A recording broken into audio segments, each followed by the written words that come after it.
ബിസ്മില്ലാഹിർ റഹ്മാനിർ റഹീം. അൽഹംദുലില്ലാഹി റബ്ബിൽ ആലമീൻ.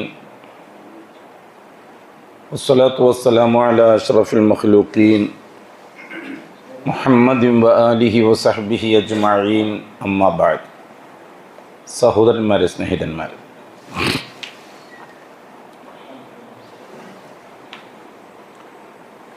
അല്ലാഹു സുബ്ഹാനഹു വ തആല ലോകത്ത് നിയോഗിച്ച മുർസലീങ്ങൾ അവരുടെ ഡ്യൂട്ടി, അവരുടെ ദൗത്യം തീർന്ന് വിടവാങ്ങിക്കഴിഞ്ഞാൽ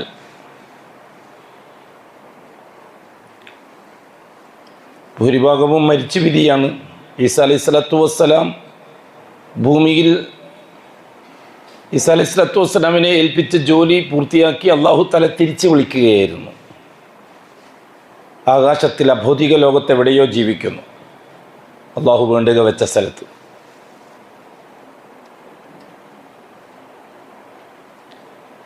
ഈസാ അലൈഹിസ്സലാത്തു വസ്സലാമിൻ്റെ സൃഷ്ടിപ്പ് തന്നെ എങ്ങനെയാണ്? സൃഷ്ടിക്കുമ്പോൾ തന്നെ അള്ളാഹുവിൻ്റെ തീരുമാനത്തിലുണ്ട് ഈസാ അലൈഹിസ്സലാത്തു വസ്സലാം ഭൂമിക്കപ്പുറത്ത് എവിടെയോ താമസിക്കേണ്ടതാണെന്ന്. അതിനനുസരിച്ചിട്ടാണ് ആ ശരീരത്തെ അള്ളാഹ് സംവിധാനിച്ചിരിക്കുന്നത്. അതിൽ വേറെ വ്യക്തിപരമായ അത്ഭുതങ്ങളൊന്നും ഈസയിലേക്ക് ചേർത്ത് പറയേണ്ട ആവശ്യമില്ല. കാരണം അതിലൊന്നും ഈസാ അലൈഹിസ്സലാത്തു വസ്സലാമിന് പങ്കില്ല. അതെല്ലാം അള്ളാഹുവിൻ്റെ തദ്ബീറാണ്. ഈസാ അലൈഹിസ്സലാത്തു വസ്സലാമിനെ സൃഷ്ടിക്കുന്ന സന്ദർഭത്തിൽ തന്നെ അള്ളാഹുവിൻ്റെ തീരുമാനത്തിലുണ്ട് ഈസാ അലൈഹിസ്സലാത്തു വസ്സലാം ഭൂമിയിൽ ഒരു നിശ്ചിത കാലം ജീവിച്ചിട്ട് പിന്നെ താമസിക്കേണ്ടത് ആകാശലോകത്താണെന്ന്. അതിനനുസരിച്ചായിരിക്കും ശരീരത്തെ നിർമ്മിച്ചിട്ടുണ്ടാകുക. വഹുവ അലാ കുല്ലി ഷൈഇൻ ഖദീർ. അള്ളാഹുവിന് ആരും പ്ലാൻ ചെയ്ത് കൊടുക്കേണ്ട ആവശ്യമില്ലല്ലോ. യൂസുഫ് അലൈഹിസ്സലാത്തു വസ്സലാം കിണറ്റിലിടുന്ന സമയത്ത് തന്നെ അള്ളാഹുവിനറിയാം ഈ യൂസുഫ് രാജാവാകേണ്ട ആളാണ് എന്ന്. പിറകെ ഈജിപ്തിൽ അതിനനുസരിച്ചാണ് അള്ളാഹു സുബ്ഹാനഹു വ തആല തർത്തീബാക്കുന്നത്. അതുകൊണ്ടാണല്ലോ യഖീനുള്ളവർക്കൊന്നും പേടിക്കേണ്ടതില്ല എന്ന് പറയുന്നത്. അള്ളാഹുവിൻ്റെ ഇടപെടൽ യഖീനുള്ളവരെ സംബന്ധിച്ചിടത്തോളം ഭൂമിയിൽ എന്ത് നടന്നാലും ഒരു പ്രശ്നവുമില്ല. ഇല്ലാ മാ കതബല്ലാഹു ലനാ. അള്ളാഹ് റെക്കോർഡാക്കിയത് മാത്രമേ എനിക്ക് സംഭവിക്കുകയുള്ളൂ എന്നത് യഖീനാണ്. അതാണ് യഖീൻ, അള്ളാഹുവിൻ്റെ ഇടപെടലിലുള്ള യഖീൻ. ആ യഖീൻ ഉണ്ടാക്കാനാണ് അള്ളാഹു സുബ്ഹാനഹു വ തആല സംഭവങ്ങൾ വിശദീകരിച്ചു തരുന്നത് പരിശുദ്ധ ഖുർആനിൽ. യൂസുഫ് അലൈഹിസ്സലാത്തു വസ്സലാം യൂസുഫ് അലൈഹിസ്സലാത്തു വസ്സലാമിന് ഏതാണ്ട് ഒരു 6-7 വയസ്സ് പ്രായമുള്ളപ്പോഴാണ് സ്വപ്നം കാണുന്നത്. എന്നിട്ട് നേരം വെളുത്തപ്പോൾ അത്ഭുതത്തോടു കൂടി ബാപ്പാനോട് പോയിട്ട് പറയുകയാണ്, യാ അബത്തി ഇന്നി അറാ ഫിൽ മനാമി അന്നി അദ്ബഹുക് ഇന്നി റഅയ്തു അഹദ അശറ കൗകബൻ വശംസ വൽ ഖമറ റഅയ്തുഹും ലി സാജിദീൻ.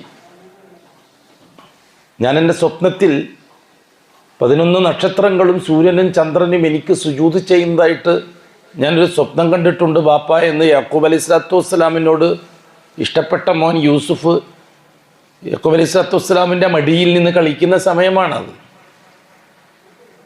അപ്പോൾ യാക്കൂബ് അലൈഹിസ്സലാത്തു വസ്സലാം പറഞ്ഞു, യാ ബുനയ്യ ലാ തഖ്സുസ് റുയാക അലാ ഇഖ്വതിക്. മോനെ, നീ ഈ സ്വപ്നമൊന്നും നിൻ്റെ ജ്യേഷ്ഠന്മാരോട് പറയണ്ട, അവർക്കതൊന്നും ദഹിക്കൂല. നീ ഏതോ ഉയർന്ന ദർജയിലെത്തി നിങ്ങൾ കളിയാക്കും അവർ. അതവിടെ തീർന്നു, ആ സംഭവം അവിടെ തീർന്നു. പിന്നെ രണ്ടാമത്തെ രംഗം അരങ്ങേറുന്നത് എവിടെയാണ്? രണ്ടാമത്തെ രംഗം അരങ്ങേറുന്നത് ജ്യേഷ്ഠന്മാരെല്ലാം കൂടിയിട്ട് കളിസ്ഥലത്ത് പോയിട്ട് കൂടിയാലോചന നടത്തുന്ന രംഗമാണ്. അത് അള്ളാഹുവിൻ്റെ അറിവോടുകൂടിയാണ്. പക്ഷെ ജ്യേഷ്ഠന്മാരെല്ലാം കൂടി യോഗം കൂടി തീരുമാനമെടുക്കുന്നത് ആരറിയുന്നില്ല? ബാപ്പ അറിയുന്നില്ല. പക്ഷെ ഈ സംഭവം അള്ളാഹു അതേ സമയത്ത് അറിയുന്നവനാണ്. എങ്ങനെ തീരുമാനം എടുത്തിട്ട് ബാപ്പാനോട് വന്നിട്ട് പറഞ്ഞു, യൂസുഫിന് ഞങ്ങൾ ഒന്നിച്ച് വരാൻ താല്പര്യമുണ്ട്, ആഗ്രഹമുണ്ട്, ഞങ്ങൾ ഒന്നിച്ച് അയച്ചു തരണം.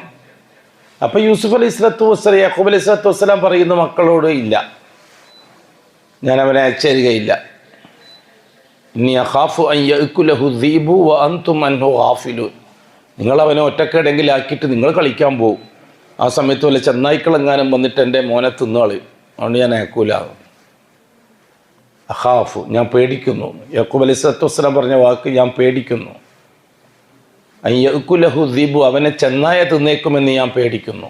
വ അൻതും അൻഹു ഗാഫിലൂൻ, നിങ്ങൾ അശ്രദ്ധരായിട്ട് വേറെ എവിടെയെങ്കിലും കളിക്കാനും ചിരിക്കാനും ഒക്കെ പോകും എൻ്റെ മോനെ ഒറ്റക്കാക്കിയിട്ട്, ശരിയാവില്ല. അപ്പോൾ യൂസുഫ് അലൈഹി സ്വലാത്തു വസ്സലാമിനോട് മക്കൾ നിങ്ങളെന്താ വാപ്പ പറയുന്നത്? ഞങ്ങൾ നെഹനു ഉസ്ബ, ഒരു സംഘമില്ലേ ഞങ്ങൾ, കിടാകിടിയന്മാരായ 5-10 ആളില്ലേ, ചെന്നായി അല്ല അതിൻ്റെ അപ്പുറത്താൾ വന്നാൽ അടുക്കാൻ പെടുമോ ഞങ്ങൾ? നിർബന്ധത്തിന് വഴങ്ങി ബഹുമാനപ്പെട്ട യാക്കൂബ് അലൈഹി സ്വലാത്തു വസ്സലാം യൂസുഫിനെ അയക്കാൻ തീരുമാനിക്കുന്നു. ഇവിടെ വേറൊരു കാര്യമുണ്ട് വരികൾക്കിടയിൽ, അതിനാണല്ലോ സംഭവം വിശദീകരിച്ച് തരുന്നത്. യാക്കൂബ് അലൈഹി സ്വലാത്തു വസ്സലാം പറഞ്ഞൊരു വാക്ക്, ഞാൻ ചെന്നായയെ പേടിക്കുന്നു. അനുവദിക്കപ്പെട്ട പേടിയാണ്, അനുവദിക്കപ്പെട്ട പേടിയാണ്. ജിന്ന് പോലെ മലക്ക് പോലെ അനുവദിക്കാത്ത പേടിയല്ല. ജിന്നുണ്ടാവുന്ന എനിക്ക് പേടിയുണ്ടല്ലോ, കാരണം മലക്കുണ്ടാവുന്ന പേടിയുണ്ട് എന്ന് പറഞ്ഞാൽ അത് ചിലപ്പോൾ അത് അക്കീദയെ ബാധിക്കും. ചെന്നായി ഉണ്ടാവുമെന്ന് പറഞ്ഞാൽ അത് തബഈയായ പേടിയാണ്, അനുവദിക്കപ്പെട്ട പേടിയാണ്. പക്ഷെ അതും യാക്കൂബിനെ പോലെയുള്ള ഉന്നത സ്ഥാനത്തിറങ്ങുന്ന ആൾ അസ്ബാബിനെ അങ്ങനെ പേടിക്കാൻ പാടില്ല എന്ന അള്ളാഹുവിൻ്റെ നയം. അനുവദിക്കപ്പെട്ട അസ്ബാബിനെ തന്നെ ഇസ്തിമാൽ ചെയ്യുന്നത് സൂക്ഷിച്ചിട്ട് വേണം. അത് ദർജ അനുസരിച്ച്, മുസ്ലിമിൻ്റെ ദർജ, മൂമിനിൻ്റെ ദർജ, മുഹ്സിൻ്റെ ദർജ. ഒരു മുസ്ലിം എനിക്ക് പേടിയാകുന്നു എന്നൊക്കെ പറഞ്ഞാൽ അള്ളാഹു താല വരിങ്ങനെ പരിഗണിക്കുകയില്ല. ഒരു മൂമിൻ എനിക്ക് ഇന്നത് പേടിയാണെന്ന് പറഞ്ഞാൽ ചിലപ്പോൾ ആ പേടി അള്ളാഹു താല കാണിച്ചു തരും. ഒരു മുഹ്സിൻ ഇന്നാളെ എനിക്ക് പേടിയാന്ന് പറഞ്ഞാൽ അള്ളാഹു താല കുറച്ച് പരീക്ഷിച്ചെന്ന് വരും. ആ ദർജ അനുസരിച്ചാണ്. ഞാൻ സാധാരണ ഉദാഹരണം പറയാറുണ്ട്. സ്കൂളിൽ നിന്ന് വന്നപ്പോൾ മോനെ വിളിച്ചിട്ട് ബാപ്പ പറഞ്ഞു, എടാ കടയിൽ പോയിട്ട് ഒരു സാധനം വാങ്ങിയിട്ട് വരാൻ പറഞ്ഞു. എന്തോ ചായപ്പൊടിയോ പഞ്ചസാരയോ. അപ്പം മോൻ പറഞ്ഞു ബാപ്പാനോട്, ഈ സമയത്ത് ഞാൻ പോവില്ല, അവിടെ ഒരു പാമ്പിനെ കണ്ടിന് ഞാൻ വൈകുന്നേരം, എനിക്ക് പേടിയാവുന്നു. അനുവദിക്കപ്പെട്ട പേടിയാണ്. ഒരു പാമ്പിനെ കണ്ടിരുന്നു ഞാൻ പേടിക്കുന്നു പറഞ്ഞാൽ ആ പേടി അനുവദിക്കപ്പെട്ട പേടിയാണ്. അതുകൊണ്ട് ഈമാന് കുഴപ്പമൊന്നും വരാൻ പോകുന്നില്ല. ആ പേടിയെ നിരുത്സാഹപ്പെടുത്തേണ്ടതില്ല. ബാപ്പാക്ക് മോനോട് പറയാം, എന്നാൽ നീ ഇപ്പം പോകണ്ടാന്ന്. കാരണം ആ പേടിയോടുകൂടി അവൻ റോഡിലൂടെ നടന്നു പോകുമ്പോൾ വല്ല മുള്ളാറ്റം തറച്ചാൽ മതി, ആ പാമ്പാന്ന് അവൻ്റെ വിചാരം ഉണ്ടാകുക. അതോടുകൂടി നീങ്ങും. മുള്ളറച്ചാലും മതി, മനസ്സ് വേറെ കൈക്ക് നീങ്ങും. പിന്നെ മനസ്സവൻ്റെ ശരീരത്തെ നിയന്ത്രിക്കും. അത് പാമ്പായിട്ടാണ് പിന്നെ മനസ്സ് നിയന്ത്രിക്കുക. മനസ്സിൻ്റെ ഇത് വല്ലാത്തൊരു അവസ്ഥയാണല്ലോ. അതൊരു ഈ ലോകത്ത് ചികിത്സാ രംഗത്ത് മനസ്സിനെ വല്ലാതെ ഉപയോഗപ്പെടുത്തുന്നുണ്ട് മോഡേൺ സയൻസ്. അനുവദിക്കപ്പെട്ട പേടിയാണ്, അതിനെ നിരുത്സാഹപ്പെടുത്തേണ്ടതില്ല.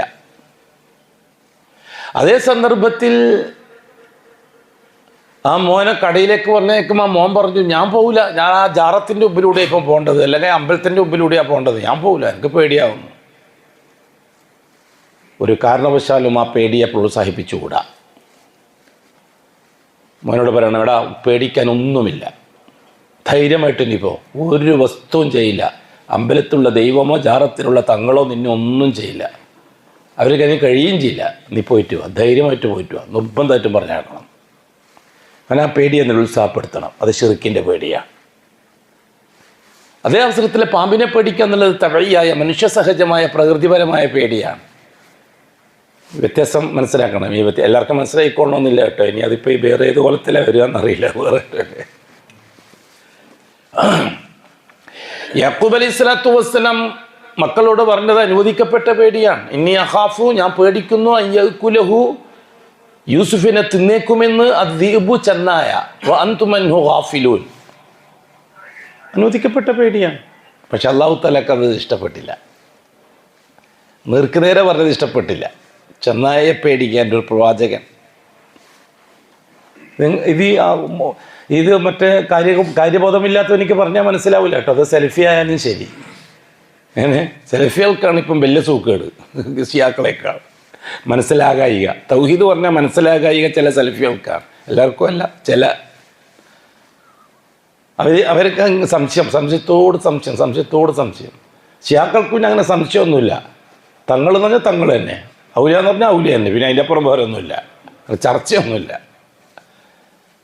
അയാൾ പഠിച്ചോനന്ന് ഓറ് പറഞ്ഞാൽ പഠിച്ചോൻ തന്നെ.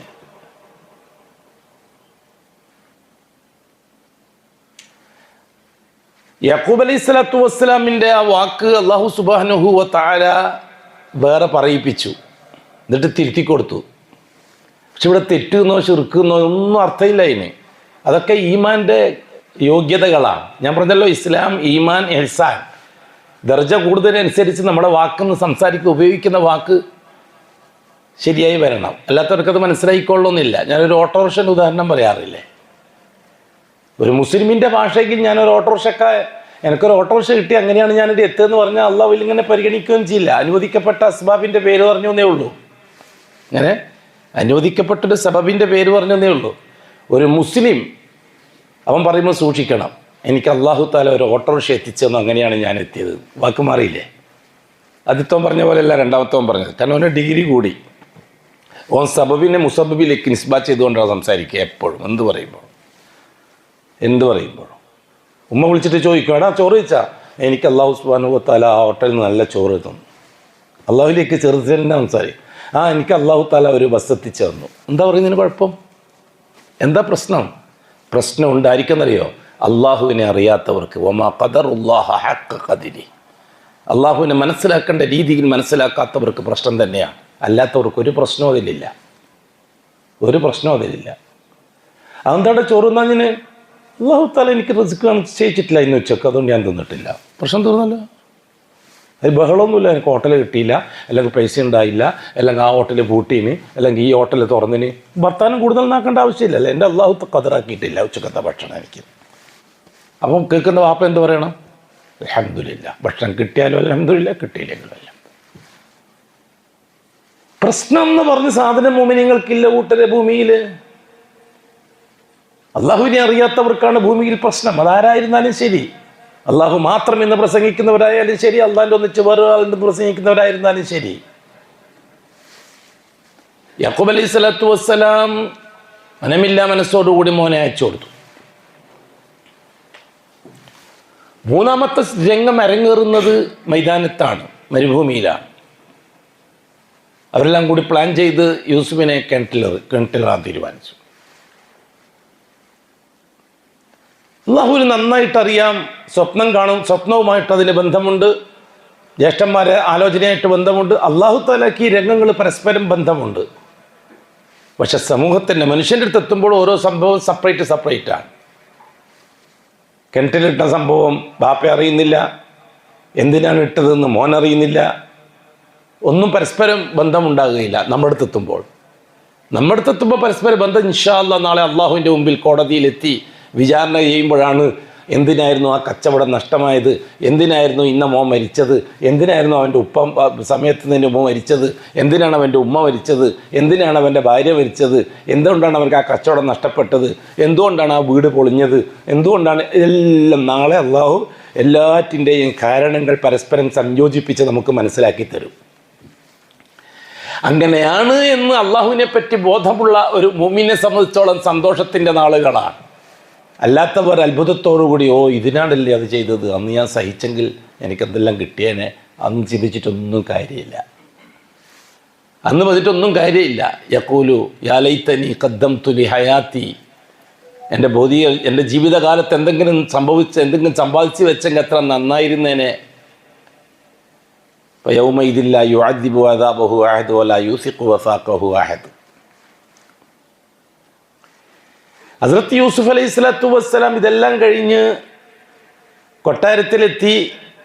സംഭവം അറിയാലോ, നീട്ടി പറഞ്ഞാൽ ഇപ്പോൾ സമയമില്ല.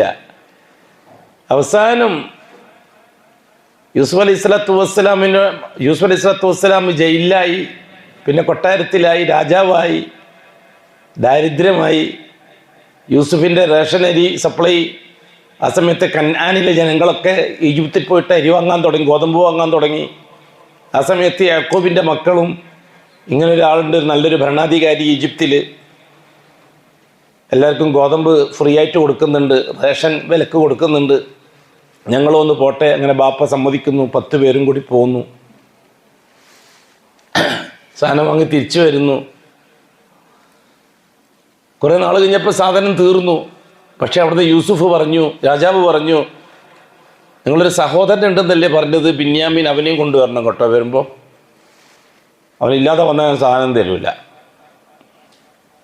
അങ്ങനെ വന്നിട്ട് ബാപ്പാനോട് പറഞ്ഞു, ബാപ്പ ബിന്യാമീനെ കൊണ്ടുപോകാൻ വേണ്ടി പറഞ്ഞിരുന്നു രാജാവ്, ഇല്ലെങ്കിൽ സാധനം തരൂല എന്നാണ് പറയുന്നത്. ആ സമയത്ത് യാക്കൂബ് അലൈഹി സ്വലാത്തു വസ്സലാം പറയുന്നൊരു വാക്കുണ്ട്, വല്ലാഹു ഖൈറുൻ ഹാഫിള വഹുവ അർഹമുർ റാഹിമീൻ. ധൈര്യമായിട്ട് കൊണ്ടുപോകും. അപ്പോഴും അവനത് പറഞ്ഞിട്ടുണ്ട്, എൻ്റെ മറ്റേ മകനെ നിങ്ങളിങ്ങനെ കൊണ്ടുപോയതാണ്, അവനെ നിങ്ങൾ അപകടപ്പെടുത്തിയതാണ്, അതുകൊണ്ട് എനിക്ക് ബുദ്ധിമുട്ടുണ്ട്. പക്ഷെ എന്നാലും ഞാൻ വിസമ്മതിക്കുന്നില്ല. അപ്പോൾ വല്ലാഹു ഖൈറുൻ ഹാഫിള, എൻ്റെ മോനെ സംരക്ഷിക്കാൻ എൻ്റെ അള്ളാഹു താല നന്നായി സംരക്ഷിക്കുന്നവനാണ്, അവൻ കരുണയുള്ള. അതന്ന് പറഞ്ഞാൽ മതിയായിരുന്നു. പണ്ട് അതുപോലെ ഞാൻ ഇത്തിരി വേഗം സ്പീഡിലേക്ക് പറഞ്ഞത് കണക്ട് ചെയ്യാൻ വേണ്ടിയിട്ട്. അന്ന് യാക്കൂബ് അലൈഹിസ്സലാം എന്താ പറഞ്ഞത്? കൊണ്ടുപോകാൻ എൻ്റെ മോനെ എൻ്റെ അള്ളാഹു ആത്തോളൂ എന്ന് പറഞ്ഞില്ല. നിങ്ങൾ കൊണ്ടുപോകാൻ പറ്റൂല, ചെന്നായത് തിന്നുകളി, എനിക്ക് പേടിയാകുന്ന പറഞ്ഞത്. ഇപ്പം എന്താ പറഞ്ഞത്?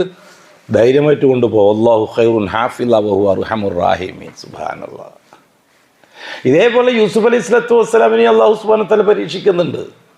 യൂസുഫ് അലൈഹി സ്വലാത്തു വസ്സലാം ജയിലിൽ നിന്ന് മോചിതരായ കുറ്റവാളികൾ ജയിൽ മോചിതരായിട്ട് പോകുമ്പോൾ യൂസുഫ് അലൈഹി സ്വലാത്തു വസ്സലാം പറഞ്ഞു രാജാവിനോട്, തന്നെ രാജാവ് അറിയുന്നില്ല യൂസുഫ് ജയിലിൽ കിടക്കുന്നത്.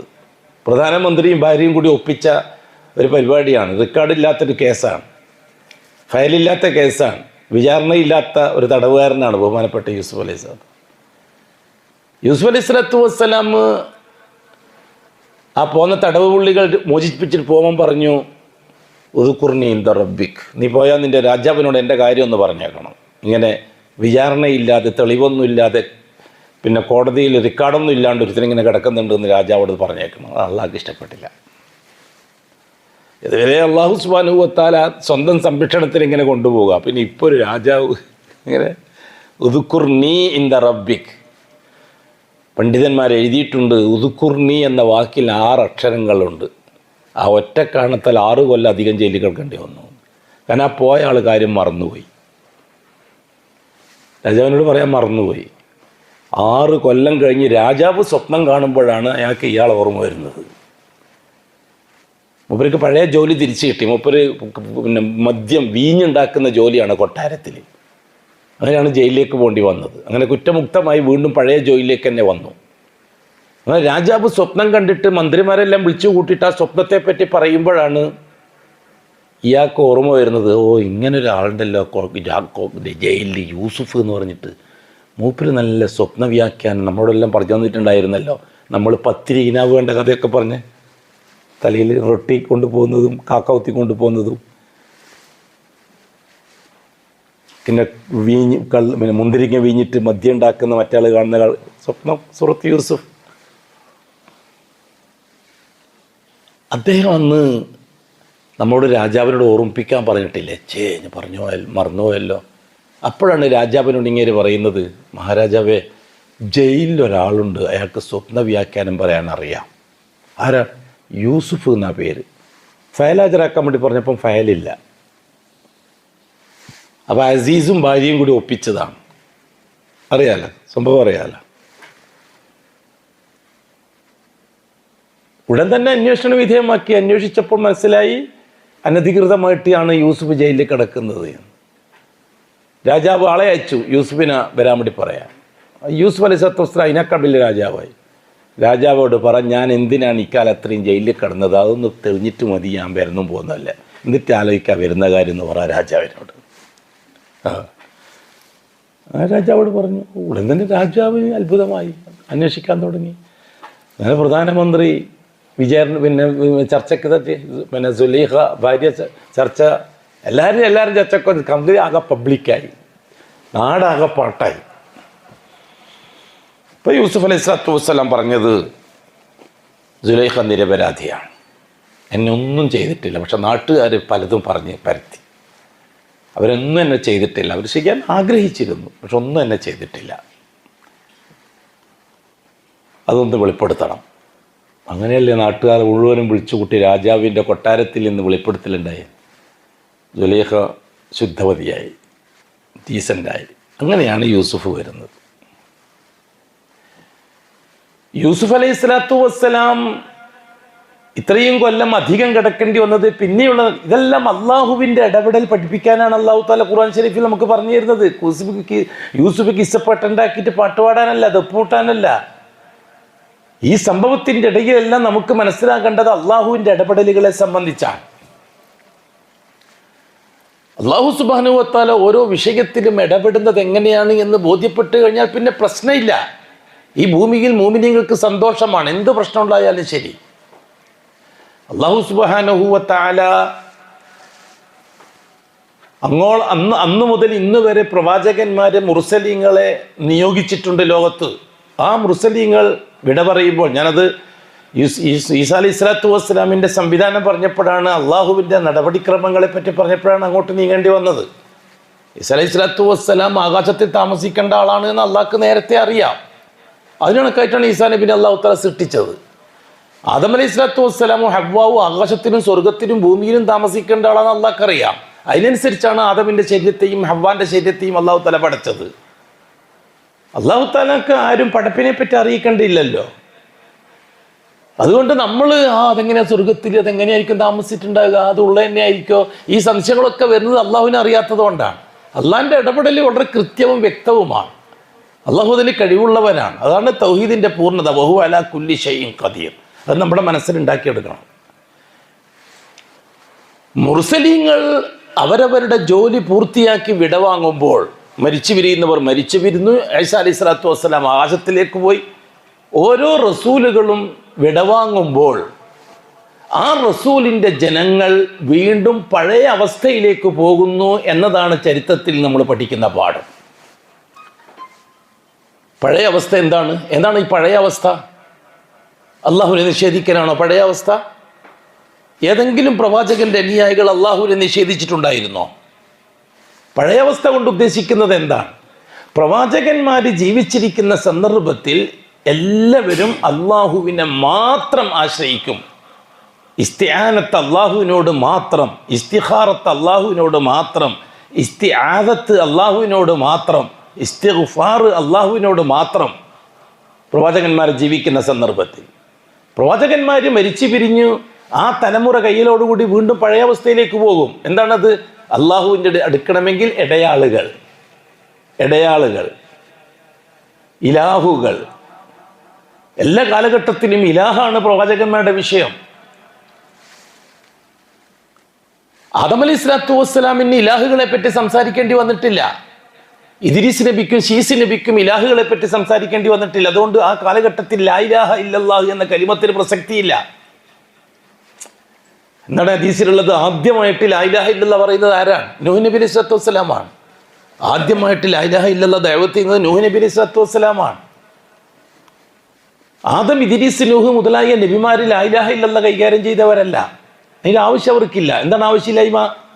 അവരാരും അള്ളാഹു അല്ലാത്തവരെ ജാഹു ബർക്കത്തിന് അന്വേഷിക്കാൻ വേണ്ടി പോയിട്ടില്ല. 10 തലമുറ കുല്ലുഹും ഫി തൗഹീദ്. അള്ളാഹുവിൽ നിന്ന് കാര്യങ്ങൾ നേടാൻ മഹാന്മാരുടെ ഒത്താശ വേണം എന്ന ചിന്താഗതിയാണ് പൂർവാവസ്ഥ എല്ലാ കാലഘട്ടത്തിലെയും. നൂഹ് നബി അലൈഹി സ്വലാത്തു വസ്സലാം മൈതാനത്ത് നിന്ന് വിട വാങ്ങി. ദഅവത്തിൻ്റെ ജോലി തീർന്നു, കാര്യങ്ങൾ ഫിനിഷായി. ജാറത്തിൻ്റെ ആൾക്കാരെ മുക്കിക്കൊന്നു അല്ലാഹു തആല. ബാക്കിയുള്ളവർ കപ്പലിൽ നിന്ന് രക്ഷപ്പെട്ടു. കുറച്ചു കാലം അവരോടൊപ്പം നൂഹ് നബി ജീവിച്ചു. നൂഹ് നബി അലൈഹി സ്വലാത്തു വസ്സലാം ജീവിക്കുന്ന സന്ദർഭത്തിൽ പ്രശ്നങ്ങളില്ല, ജാറങ്ങളില്ല, തങ്ങളില്ല, ബീവിയില്ല, ഹോജയില്ല, ഒന്നുമില്ല, ദേവിയില്ല, ദേവനില്ല, ഒന്നുമില്ല, അള്ളാഹു മാത്രം. നൂഹ് നബി അലൈഹി സ്വലാത്തു വസ്സലാം വഫാത്തായി. നൂഹ് നബി സ്വലാത്തു വസ്സലാമിൻ്റെ വഫാത്തിന് കുറച്ചു കാലം, ഒരു തലമുറ 2 തലമുറ പിടിച്ചു നിന്നു. 3ാമത്തെ തലമുറ വീണ്ടും ഇലാഹുകളിലേക്ക് പോയി. 3ാമത്തെ തലമുറ വീണ്ടും ഇലാഹിലേക്ക് പോയി. അള്ളാഹുവിൽ നിന്ന് കാര്യങ്ങൾ നേടാൻ മഹാന്മാർ ഇടയാളാക്കണം, ഷഫാഅത്ത് വേണം, അവരെ കൊണ്ട് കാണണം. വേറെ ഒന്നും എവിടെയും മാറുന്നില്ല. പ്രവാചകന്മാർ പഠിപ്പിച്ച ദീനുൽ ഇസ്ലാം മാറുന്നില്ല കൂട്ടരെ. നമ്മൾ ആ ചിന്താഗതി വിട്. ഇന്ത്യക്കാർക്ക് മാത്രമുള്ളൊരു തെറ്റായ ചിന്താഗതിയാണത്. വേറെ ഏതെല്ലോ മതങ്ങൾ ആ മതത്തിൽ നിന്ന് ഇസ്ലാമിലേക്ക് കൊണ്ടുവരികയാണ് നബിമാർ ചെയ്തത് എന്നത്. അത് ചരിത്രത്തിനെതിരാണ്. ഇസ്ലാമും മുസ്ലിമും മാത്രമേ ലോകത്തുണ്ടായിട്ടുള്ളൂ. മതങ്ങൾ എന്ന് പറഞ്ഞാലും എന്താണ് അർത്ഥം? ജൂതമതം എന്ന് പറഞ്ഞാൽ എന്താണ് അർത്ഥം? അള്ളാഹുവിൽ നിന്ന് കാര്യങ്ങൾ നേടാൻ ഉസൈറിനെ ഇടയാളാക്കി, ഇത് ജൂതമതം. ക്രിസ്തുമതം അള്ളാഹുവിൽ നിന്ന് കാര്യങ്ങൾ നേടാൻ യേശുവിനെ ഇടയാളാക്കി, ക്രിസ്തുമതം. അള്ളാഹുവിൽ നിന്ന് കാര്യങ്ങൾ നേടാൻ രാമനെ ഇടയാളാക്കി, ദ്രാവിഡ മതം അല്ലെങ്കിൽ ആര്യമതം. അള്ളാഹുവിൽ നിന്ന് കാര്യങ്ങൾ നേടാൻ കൃഷ്ണനെ ഇടയാളാക്കി ദ്രാവിഡ മതം. എല്ലാവരുടെയും അടിസ്ഥാനം അള്ളാഹുവാണ്. ഇന്നും ഞാൻ ആവർത്തിച്ച് പറയുകയാണ്, ഹിന്ദു മതക്കാരൻ അവരുടെ അമ്പലത്തിൽ ചെന്നിട്ട് അള്ളാഹുവിനോടാണ് ചോദിക്കുന്നത്, റബ്ബായ അള്ളാഹുവിനോട് ചോദിക്കുന്ന ഞാൻ യോഗ്യനല്ലാത്തത് കൊണ്ട് ഏതെങ്കിലും ഒരു ദേവിയെ അല്ലെങ്കിൽ ദേവനെ ഇടയാളാക്കുന്നു. ഈ ദേവി ദേവൻ എന്ന് മലയാളത്തിൽ പറഞ്ഞത് കൊണ്ടാണ് നമുക്കങ്ങ് കൺഫ്യൂഷൻ ആയത്. ജൂതന്മാരും ക്രിസ്ത്യാനികളും അള്ളാഹ്ക്ക് റബ്ബ് തന്നെയാണ് ഉപയോഗിച്ചുകൊണ്ടിരുന്നത്. നജാഷി രാജാവ് അംറുബിനാസിനോട് സംസാരിച്ചില്ലേ അന്ന്? ദൗത്യസംഘം, യാത്രാസംഘം, ഹിജ്റ, റസൂലുള്ളാഹി തങ്ങളുടെ സഹാബാക്കൾ അബിസീനിയയിലേക്ക് പോയപ്പോൾ അന്ന് നജാഷി അള്ളാഹുവിനെ പറ്റിയായിരുന്നു സംസാരിച്ചുകൊണ്ടിരുന്നത്. ഇവരും അള്ളാഹുവിനെ പറ്റിയാണ് സംസാരിച്ചുകൊണ്ടിരുന്നത്. ക്രിസ്ത്യാനികൾക്കായിരിക്കും അള്ളാഹുവിനെ പറ്റി അഭിപ്രായ വ്യത്യാസമില്ല, ഇന്നുമില്ല. ഹിന്ദുക്കൾക്കും അള്ളാഹുവിനെ പറ്റി അഭിപ്രായ വ്യത്യാസമില്ല. നമ്മളായിട്ട് ഉണ്ടാക്കി തീർത്തതാണ്. അതിൽ ഇവിടുത്തെ ഷിയാക്കൾക്ക് ഒരുപാട് പങ്കുണ്ട്. ഇവിടുത്തെ മതക്കാർ വിളിക്കുന്നത് അള്ളാഹുവിനെ അല്ലാതെ വരുത്തി തീർക്കുന്നത് ഇവിടുത്തെ ഷിയാക്കൾക്ക് അതിൽ താല്പര്യം എന്താണ്? എന്നാൽ ഇവർക്ക് ജാറത്തെ ഹയാത്താക്കാൻ കഴിയുള്ളൂ. കള്ളമാണത്. ഇവിടുത്തെ ഹിന്ദു മതക്കാരെ പറ്റി, ക്രിസ്തു മതക്കാരെ പറ്റി, ജൂത മതക്കാരെ പറ്റി ഇവരെ കള്ളം പറയുകയാണ്. അവർ വേറെ ഏതോ ദൈവത്തെയാണ് ആരാധിക്കുന്നത് എന്നില്ല. അവരെല്ലാവരും അള്ളാഹുവിനെ തന്നെയാണ് വിളിക്കുന്നത്. ആ അള്ളാഹുവിൽ നിന്ന് നേരിട്ട് കാര്യങ്ങൾ കിട്ടുകയില്ല, ഞാനതിന് യോഗ്യനല്ല എന്ന വിശ്വാസത്തിലൂടെയാണ് അവർ മഹാന്മാരെ ഇടയ്ക്ക് നിർത്തുന്നത്. അത് അവർക്ക് പരിചയമുള്ള മഹാന്മാരെ ആയിരിക്കും. മുസ്ലിമീങ്ങൾ അറബി ഭാഷയിൽ പേരുള്ള ആളെ ആക്കുന്നു, മറ്റുള്ളവർ സംസ്കൃത ഭാഷയിൽ പേരുള്ള ആളെ ആക്കുന്നു, വേറൊരുത്താൾ അബ്രാനി ഭാഷയിൽ ഭാഷ മാറുമ്പോൾ ശിർക്ക് മാറാറുണ്ടോ? ഭാഷ മാറുമ്പോൾ കുഫ്ർ മാറുമോ? അങ്ങനെ ചരിത്രം പരിശോധിക്കുന്ന ഹസ്രത്ത് ഇബ്രാഹിം അലൈഹി സ്വലാത്തു വസ്സലാം വരുന്നത്, ഹസ്രത്ത് സാലിഹ് നബി അലൈഹി സ്വലാത്തു വസ്സലാം, ഹൂദ് നബി അലൈഹി സ്വലാത്തു വസ്സലാം, നൂഹ് നബി വിട പറഞ്ഞതിന് ശേഷം സമൂഹം വീണ്ടും പഴയ അവസ്ഥയിലേക്ക് പോയി. ഇതാണ് പഴയ അവസ്ഥ. ബിജാഹി ബിബറക്കത്തി, ഇതാണ് പഴയ അവസ്ഥ. ഈ പഴയത് എന്ന് പറയാം. എപ്പോൾ നമ്മൾ ചിന്തിക്കേണ്ടത് വേറെ മതമായി എന്നല്ല, ബിജാഹി ബിബർക്കത്ത്, അതാണ് മതം. അത് തിരുത്താനാണ് അള്ളാഹു വീണ്ടും റസൂലിനെ അയക്കുന്നത്. റസൂല് വരുന്നത് എന്ത്? ബിജാഹി ബിബർക്കത്ത് പറ്റൂല, അള്ളാഹ്ക്ക് പകരം അള്ളാഹ് മാത്രമേ പറ്റുള്ളൂ. അതുകൊണ്ട് ലാ ഇലാഹ ഇല്ലല്ലാഹ്. ആ പ്രവാചകൻ ജീവിച്ച് ആ പ്രവാചകന്റെ കാലഘട്ടത്തിൽ സംഗതി ഫിനിഷായി. ജാറങ്ങൾ പോയി, ഇടയാളുകളില്ല, ജാഹില്ല, ബർക്കത്തില്ല, ഒന്നുമില്ല, അള്ളാഹുവുമായിട്ട് മാത്രം ബന്ധം. ആ പ്രവാചകൻ വിടവാങ്ങിയതിന് ശേഷം വീണ്ടും പഴയ പോലത്തെ അവസ്ഥയിലേക്ക് മടങ്ങി. ആ കൂട്ടത്തിൽ നിന്ന് മരിച്ച ആളെ വെച്ചുകൊണ്ട് ജാഹും ബർക്കത്തും തുടങ്ങി. വീണ്ടും അള്ളാഹു തആല റസൂലിനെ അയച്ചു ജാഹും ബർക്കത്തും ഇല്ലാണ്ടാക്കാൻ. അങ്ങനെ വന്ന് അഷ്റഫുൽ ഖൽഖിലെത്തി. റസൂലുള്ളാഹി സ്വല്ലല്ലാഹു അലൈഹി വസല്ലം കാലഘട്ടത്തിലേക്ക് എത്തി. റസൂലുള്ളാഹി സ്വല്ലല്ലാഹു അലൈഹി വസല്ലം തങ്ങൾ വരുന്നതും ഏത് കാലഘട്ടം, ഏത് സമൂഹത്തിലേക്കാണ്? കൃത്യമായി അള്ളാഹുവിന് ഇബാദത്ത് ചെയ്യുന്ന, കൃത്യമായി അള്ളാഹുവിനെ ആരാധിക്കുന്ന, കൃത്യമായി അള്ളാഹുമായി ബന്ധപ്പെടുന്ന സമൂഹത്തിലേക്കാണ് മുഹമ്മദ് നബി റസൂലായിട്ട് വരുന്നത്. എന്നിട്ട് റസൂലുള്ളാഹി സ്വല്ലല്ലാഹു അലൈഹി വസല്ലം തങ്ങൾ ഖുറൈശി സമൂഹം, അത് ഖുറൈശി സമൂഹം രണ്ട് വിഭാഗം. ഇന്നത്തെ സമൂഹം രണ്ട് വിഭാഗം. മുഹമ്മദി ഉമ്മത്തിൽ പെട്ടതാണിത്. അത് വേറെ ആ കാലം ഈ കാലം എന്ന് തിരിക്കേണ്ടതില്ല. മുഹമ്മദ് നബിൻ്റെ കാലം, ഇപ്പോഴത്തെ കാലം, അങ്ങനെ ഒരു കാലമില്ല. ദീനുൽ ഇസ്ലാമിന് എല്ലാ കാലവും ഒന്നാണ്. അന്ന് റസൂലുള്ളാഹി സ്വല്ലല്ലാഹു അലൈഹി വസല്ലം അഭിമുഖീകരിച്ച സമൂഹം രണ്ട് വിഭാഗം. ഒന്ന്, പുരോഹിതന്മാർ പറയുന്നത് മാത്രം വിശ്വസിക്കുകയും ആ പുരോഹിതന്മാരുടെ വാക്കിനെ അപ്പടി അംഗീകരിച്ച് അള്ളാഹ്ക്ക് വേണ്ടി ഔലിയാക്കളെ ബഹുമാനിക്കുകയും ചെയ്യുന്ന സമൂഹം. അവർക്ക് അള്ളാഹുവിനെ പേടിയാണ്. അള്ളാഹു വെറുത്തേക്കുമോ എന്ന് പേടിച്ചിട്ടാണ് അവർ ഔലിയാക്കളെ വിളിച്ചത്. ഖുറൈശി സമൂഹം ലാത്തയെയും ഉസ്സയെയും വിളിച്ചത് എന്തിനു വേണ്ടിയിട്ടാണ്? അള്ളാഹുവിനെ തൃപ്തിപ്പെടുത്താൻ വേണ്ടിയിട്ടാണ്. അവർക്ക് വിശ്വാസം അള്ളാഹുവിലാണ്. ഉസ്താദുമാര് പറയുന്നത് അള്ളാഹുവിനെ തൃപ്തിപ്പെടുത്താനുള്ള വാക്കാണ്. അള്ളാഹുവിനെ തൃപ്തിപ്പെടുത്താൻ വേണ്ടി ഔലിയാക്കളെ നാം ബഹുമാനിക്കണം, അതാണ് ഉസ്താദുമാർ പറഞ്ഞു തരുന്നത്. അതപ്പടി വിശ്വസിക്കുന്നവരായിരുന്നു ഖുറൈശികൾ. ഒരു വിഭാഗം.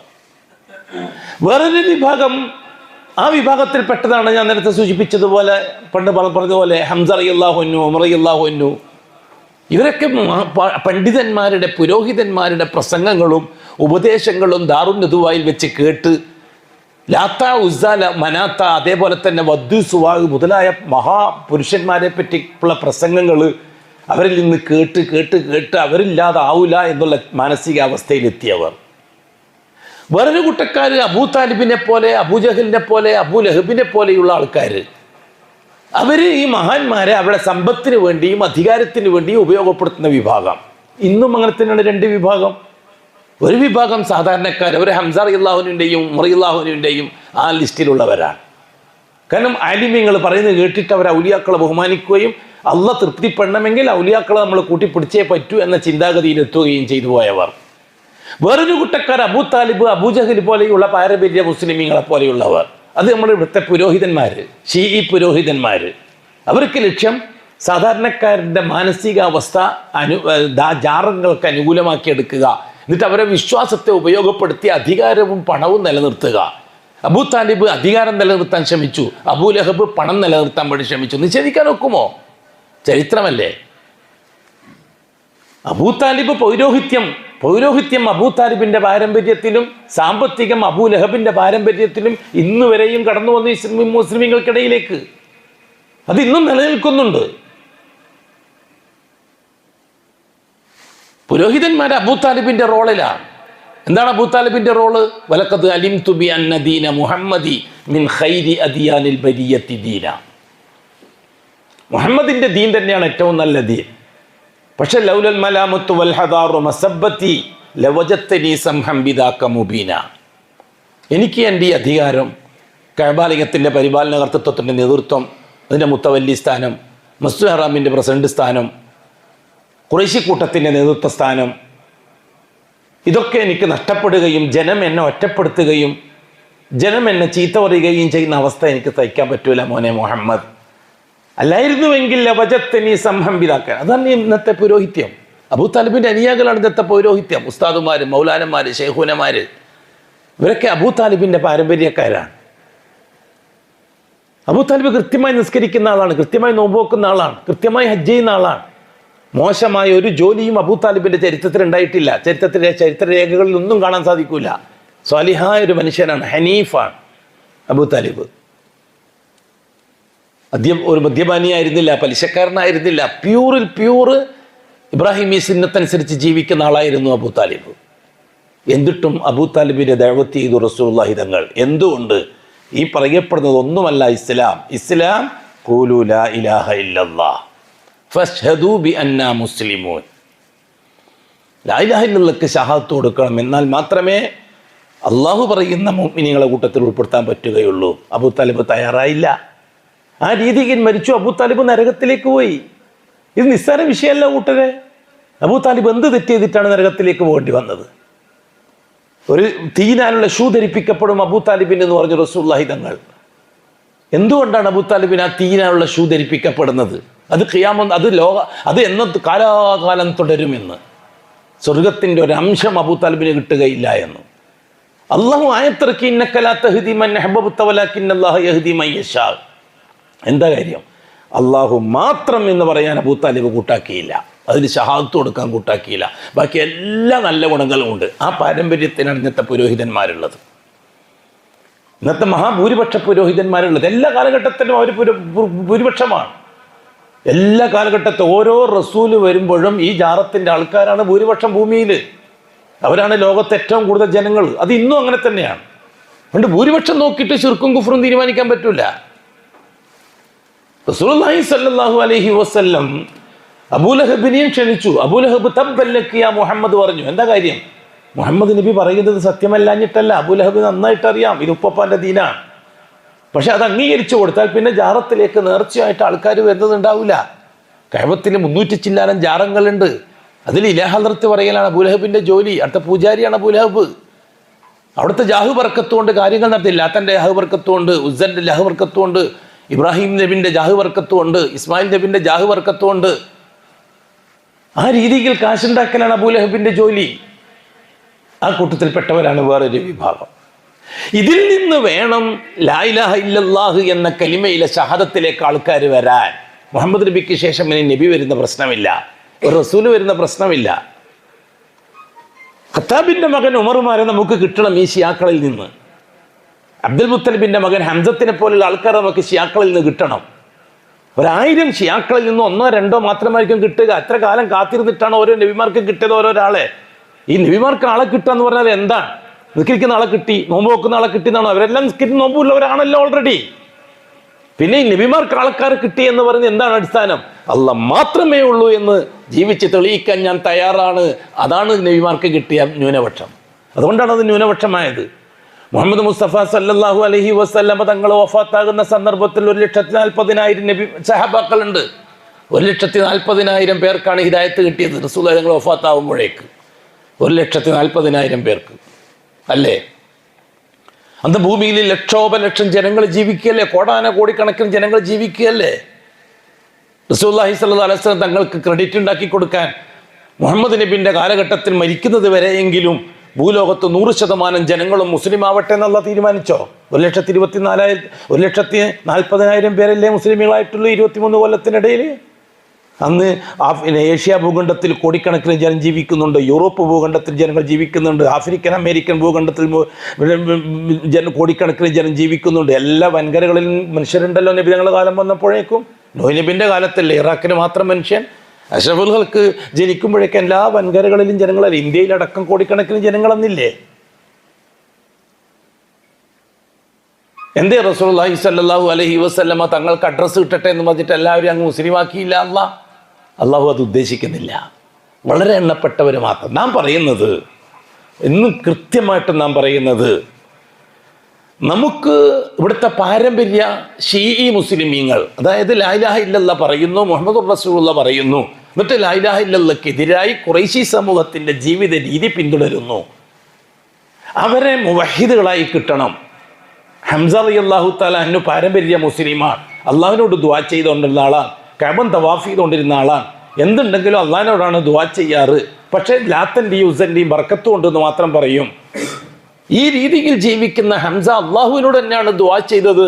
ഈ മുഹമ്മദ് പറയുന്നത് ശരിയാണെങ്കിൽ, ഈ മുഹമ്മദിൻ്റെ വാക്ക് ശരിയാണെങ്കിൽ, എനിക്ക് രക്ഷക്കുള്ള വഴി അതാണെങ്കിൽ എൻ്റെ ഹൃദയം നീ അതിലേക്ക് അടുപ്പിച്ചതാന്ന് അള്ളാഹിനോടാണ് ഹംസ അള്ളാഹുവിൻ്റെ ദുആ ചെയ്തത്. എന്താ മനസ്സിലാകാത്ത പറഞ്ഞിട്ട്?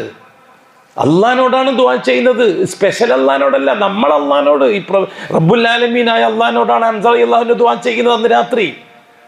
അല്ലാഹ്, ഞാൻ അബൂജഹലിനോട് ദേഷ്യം തീർക്കാൻ വേണ്ടിയിട്ട് പറഞ്ഞതാണ് മുഹമ്മദിൻ്റെ ദീനിലാണ് ഞാനെന്ന്. എനിക്ക് പേടിയാവുന്നു. ഞാൻ ഔലിയാക്കന്മാരെ തള്ളിപ്പറയുന്നവനെ പോവോ അള്ളാഹുവേ, ഞാൻ ഔലിയാക്കന്മാരെ വേണ്ടാന്ന് പറയുന്നവൻ്റെ കൂട്ടത്തിൽ പെട്ടുപോകുമോ? മുഹമ്മദ് പറയുന്നത് ഔലിയാക്കന്മാരൊന്നും വേണ്ട എന്നാണ്, ആ കൂട്ടത്തിൽ ഞാനും പെട്ടുപോകുമോ? എനിക്ക് പേടിയാവുന്നു. അള്ളാഹു എൻ്റെ മനസ്സൊന്ന് തുറന്നാന്ന് ആരുടെ ദുആ? ഇന്നത്തെ ഈ ഷിയാക്കൾ ദുആ ചെയ്യുമ്പോൾ അല്ലെ സാധുക്കൾ, പാവങ്ങൾ, നമുക്ക് അവരോടാണ് വിയോജിപ്പില്ലാത്തത്. അവരെന്തുകൊണ്ടാണ് അള്ളാഹു മാത്രം അംഗീകരിക്കാൻ തയ്യാറാകാത്തത്? മൊലിശേഖങ്ങളെ പറ്റി ഉസ്താദ് ഇങ്ങനെയാണ് പറഞ്ഞത്, അമൃതത്വങ്ങളെ പറ്റി ഉസ്താദ് ഇങ്ങനെയാണ് പറഞ്ഞത്, മാലിക് ദീനാർ തങ്ങളെ പറ്റി ഉസ്താദ് ഇങ്ങനെയാണ് പറഞ്ഞത്. അല്ലാഹ്, ഞാൻ അവരൊക്കെ വിട്ടു കഴിഞ്ഞാൽ നിനക്ക് ഇഷ്ടപ്പെടാത്തൊരുത്തനായി പോവോ? ഞാൻ നിനക്ക് വേണ്ടപ്പെട്ടവരെ തള്ളുന്നവനായി പോവോ? ഞാൻ നീ മാത്രം എന്ന് പറയാൻ അവരുടെ സെലഫികൾ അങ്ങനെ പറയുന്നു. എനിക്ക് പേടിയാകുന്നു അള്ളാഹുവെ. അത്തരക്കാരെ അള്ളാഹു ഹംസാനെ തിരഞ്ഞെടുത്ത പോലെ തിരഞ്ഞെടുക്കും. 1010 101 1000 ഷിയാക്കൾ ദുആ ചെയ്യുമ്പോൾ അതിൽ 1-2 ആൾക്കാർ അല്ലാഹു തആല തൗഹീദിൻ്റെ രാജപാതയിലേക്ക് തിരഞ്ഞെടുക്കും. ഇതല്ലേ ഉമർ റളിയല്ലാഹു തആല അൻഹുവിന് സംഭവിച്ചത്. ഉമർ റളിയല്ലാഹു തആല അൻഹു അബൂലഹബിൻ്റെയോ അബൂ താലിബിൻ്റെയോ പട്ടികയിലല്ല. ഉമർ റളിയല്ലാഹു തആല അൻഹു ലാത്തയെയും ഉസ്സയെയും ആദരിച്ചത് ഉസ്താദുമാരുടെ പ്രസംഗം കേട്ടിട്ടാണ്. ലാത്തനെ കൈവിട്ടാൽ, ഉസ്സനെ കൈവിട്ടാൽ അള്ളാഹ് വെറുക്കുമോ എന്ന് പേടിച്ചിട്ടാണ്. ഇവർക്കെല്ലാം പേടി അള്ളാനെയാണ്. ഇവരെല്ലാം ഈ ലാത്തനെയും ഉസ്സനെയും വിളിക്കുന്നത് അള്ളാനെ പേടിച്ചിട്ടാണ്. കാരണം അള്ളാഹ് ഇഷ്ടപ്പെട്ട ആളെ നമ്മളും ഇഷ്ടപ്പെടണമല്ലോ. ഇന്നത്തെ കാലഘട്ടത്തിലെ ഷിയാക്കളും അങ്ങനെ തന്നെയാണ് പറയുന്നത്. അള്ളാഹ് ഇഷ്ടപ്പെട്ട ആളെ നമ്മൾ ഇഷ്ടപ്പെടണം, അല്ലെങ്കിൽ അള്ളാഹ് നമ്മളെ വെറുക്കും. അന്നും അങ്ങനെ തന്നെ. അള്ളാഹ് ഇഷ്ടപ്പെട്ട ആളെ അള്ളാഹ് നമ്മൾ ഇഷ്ടപ്പെടണം, അല്ലെങ്കിൽ അള്ളാഹ് വെറുക്കും.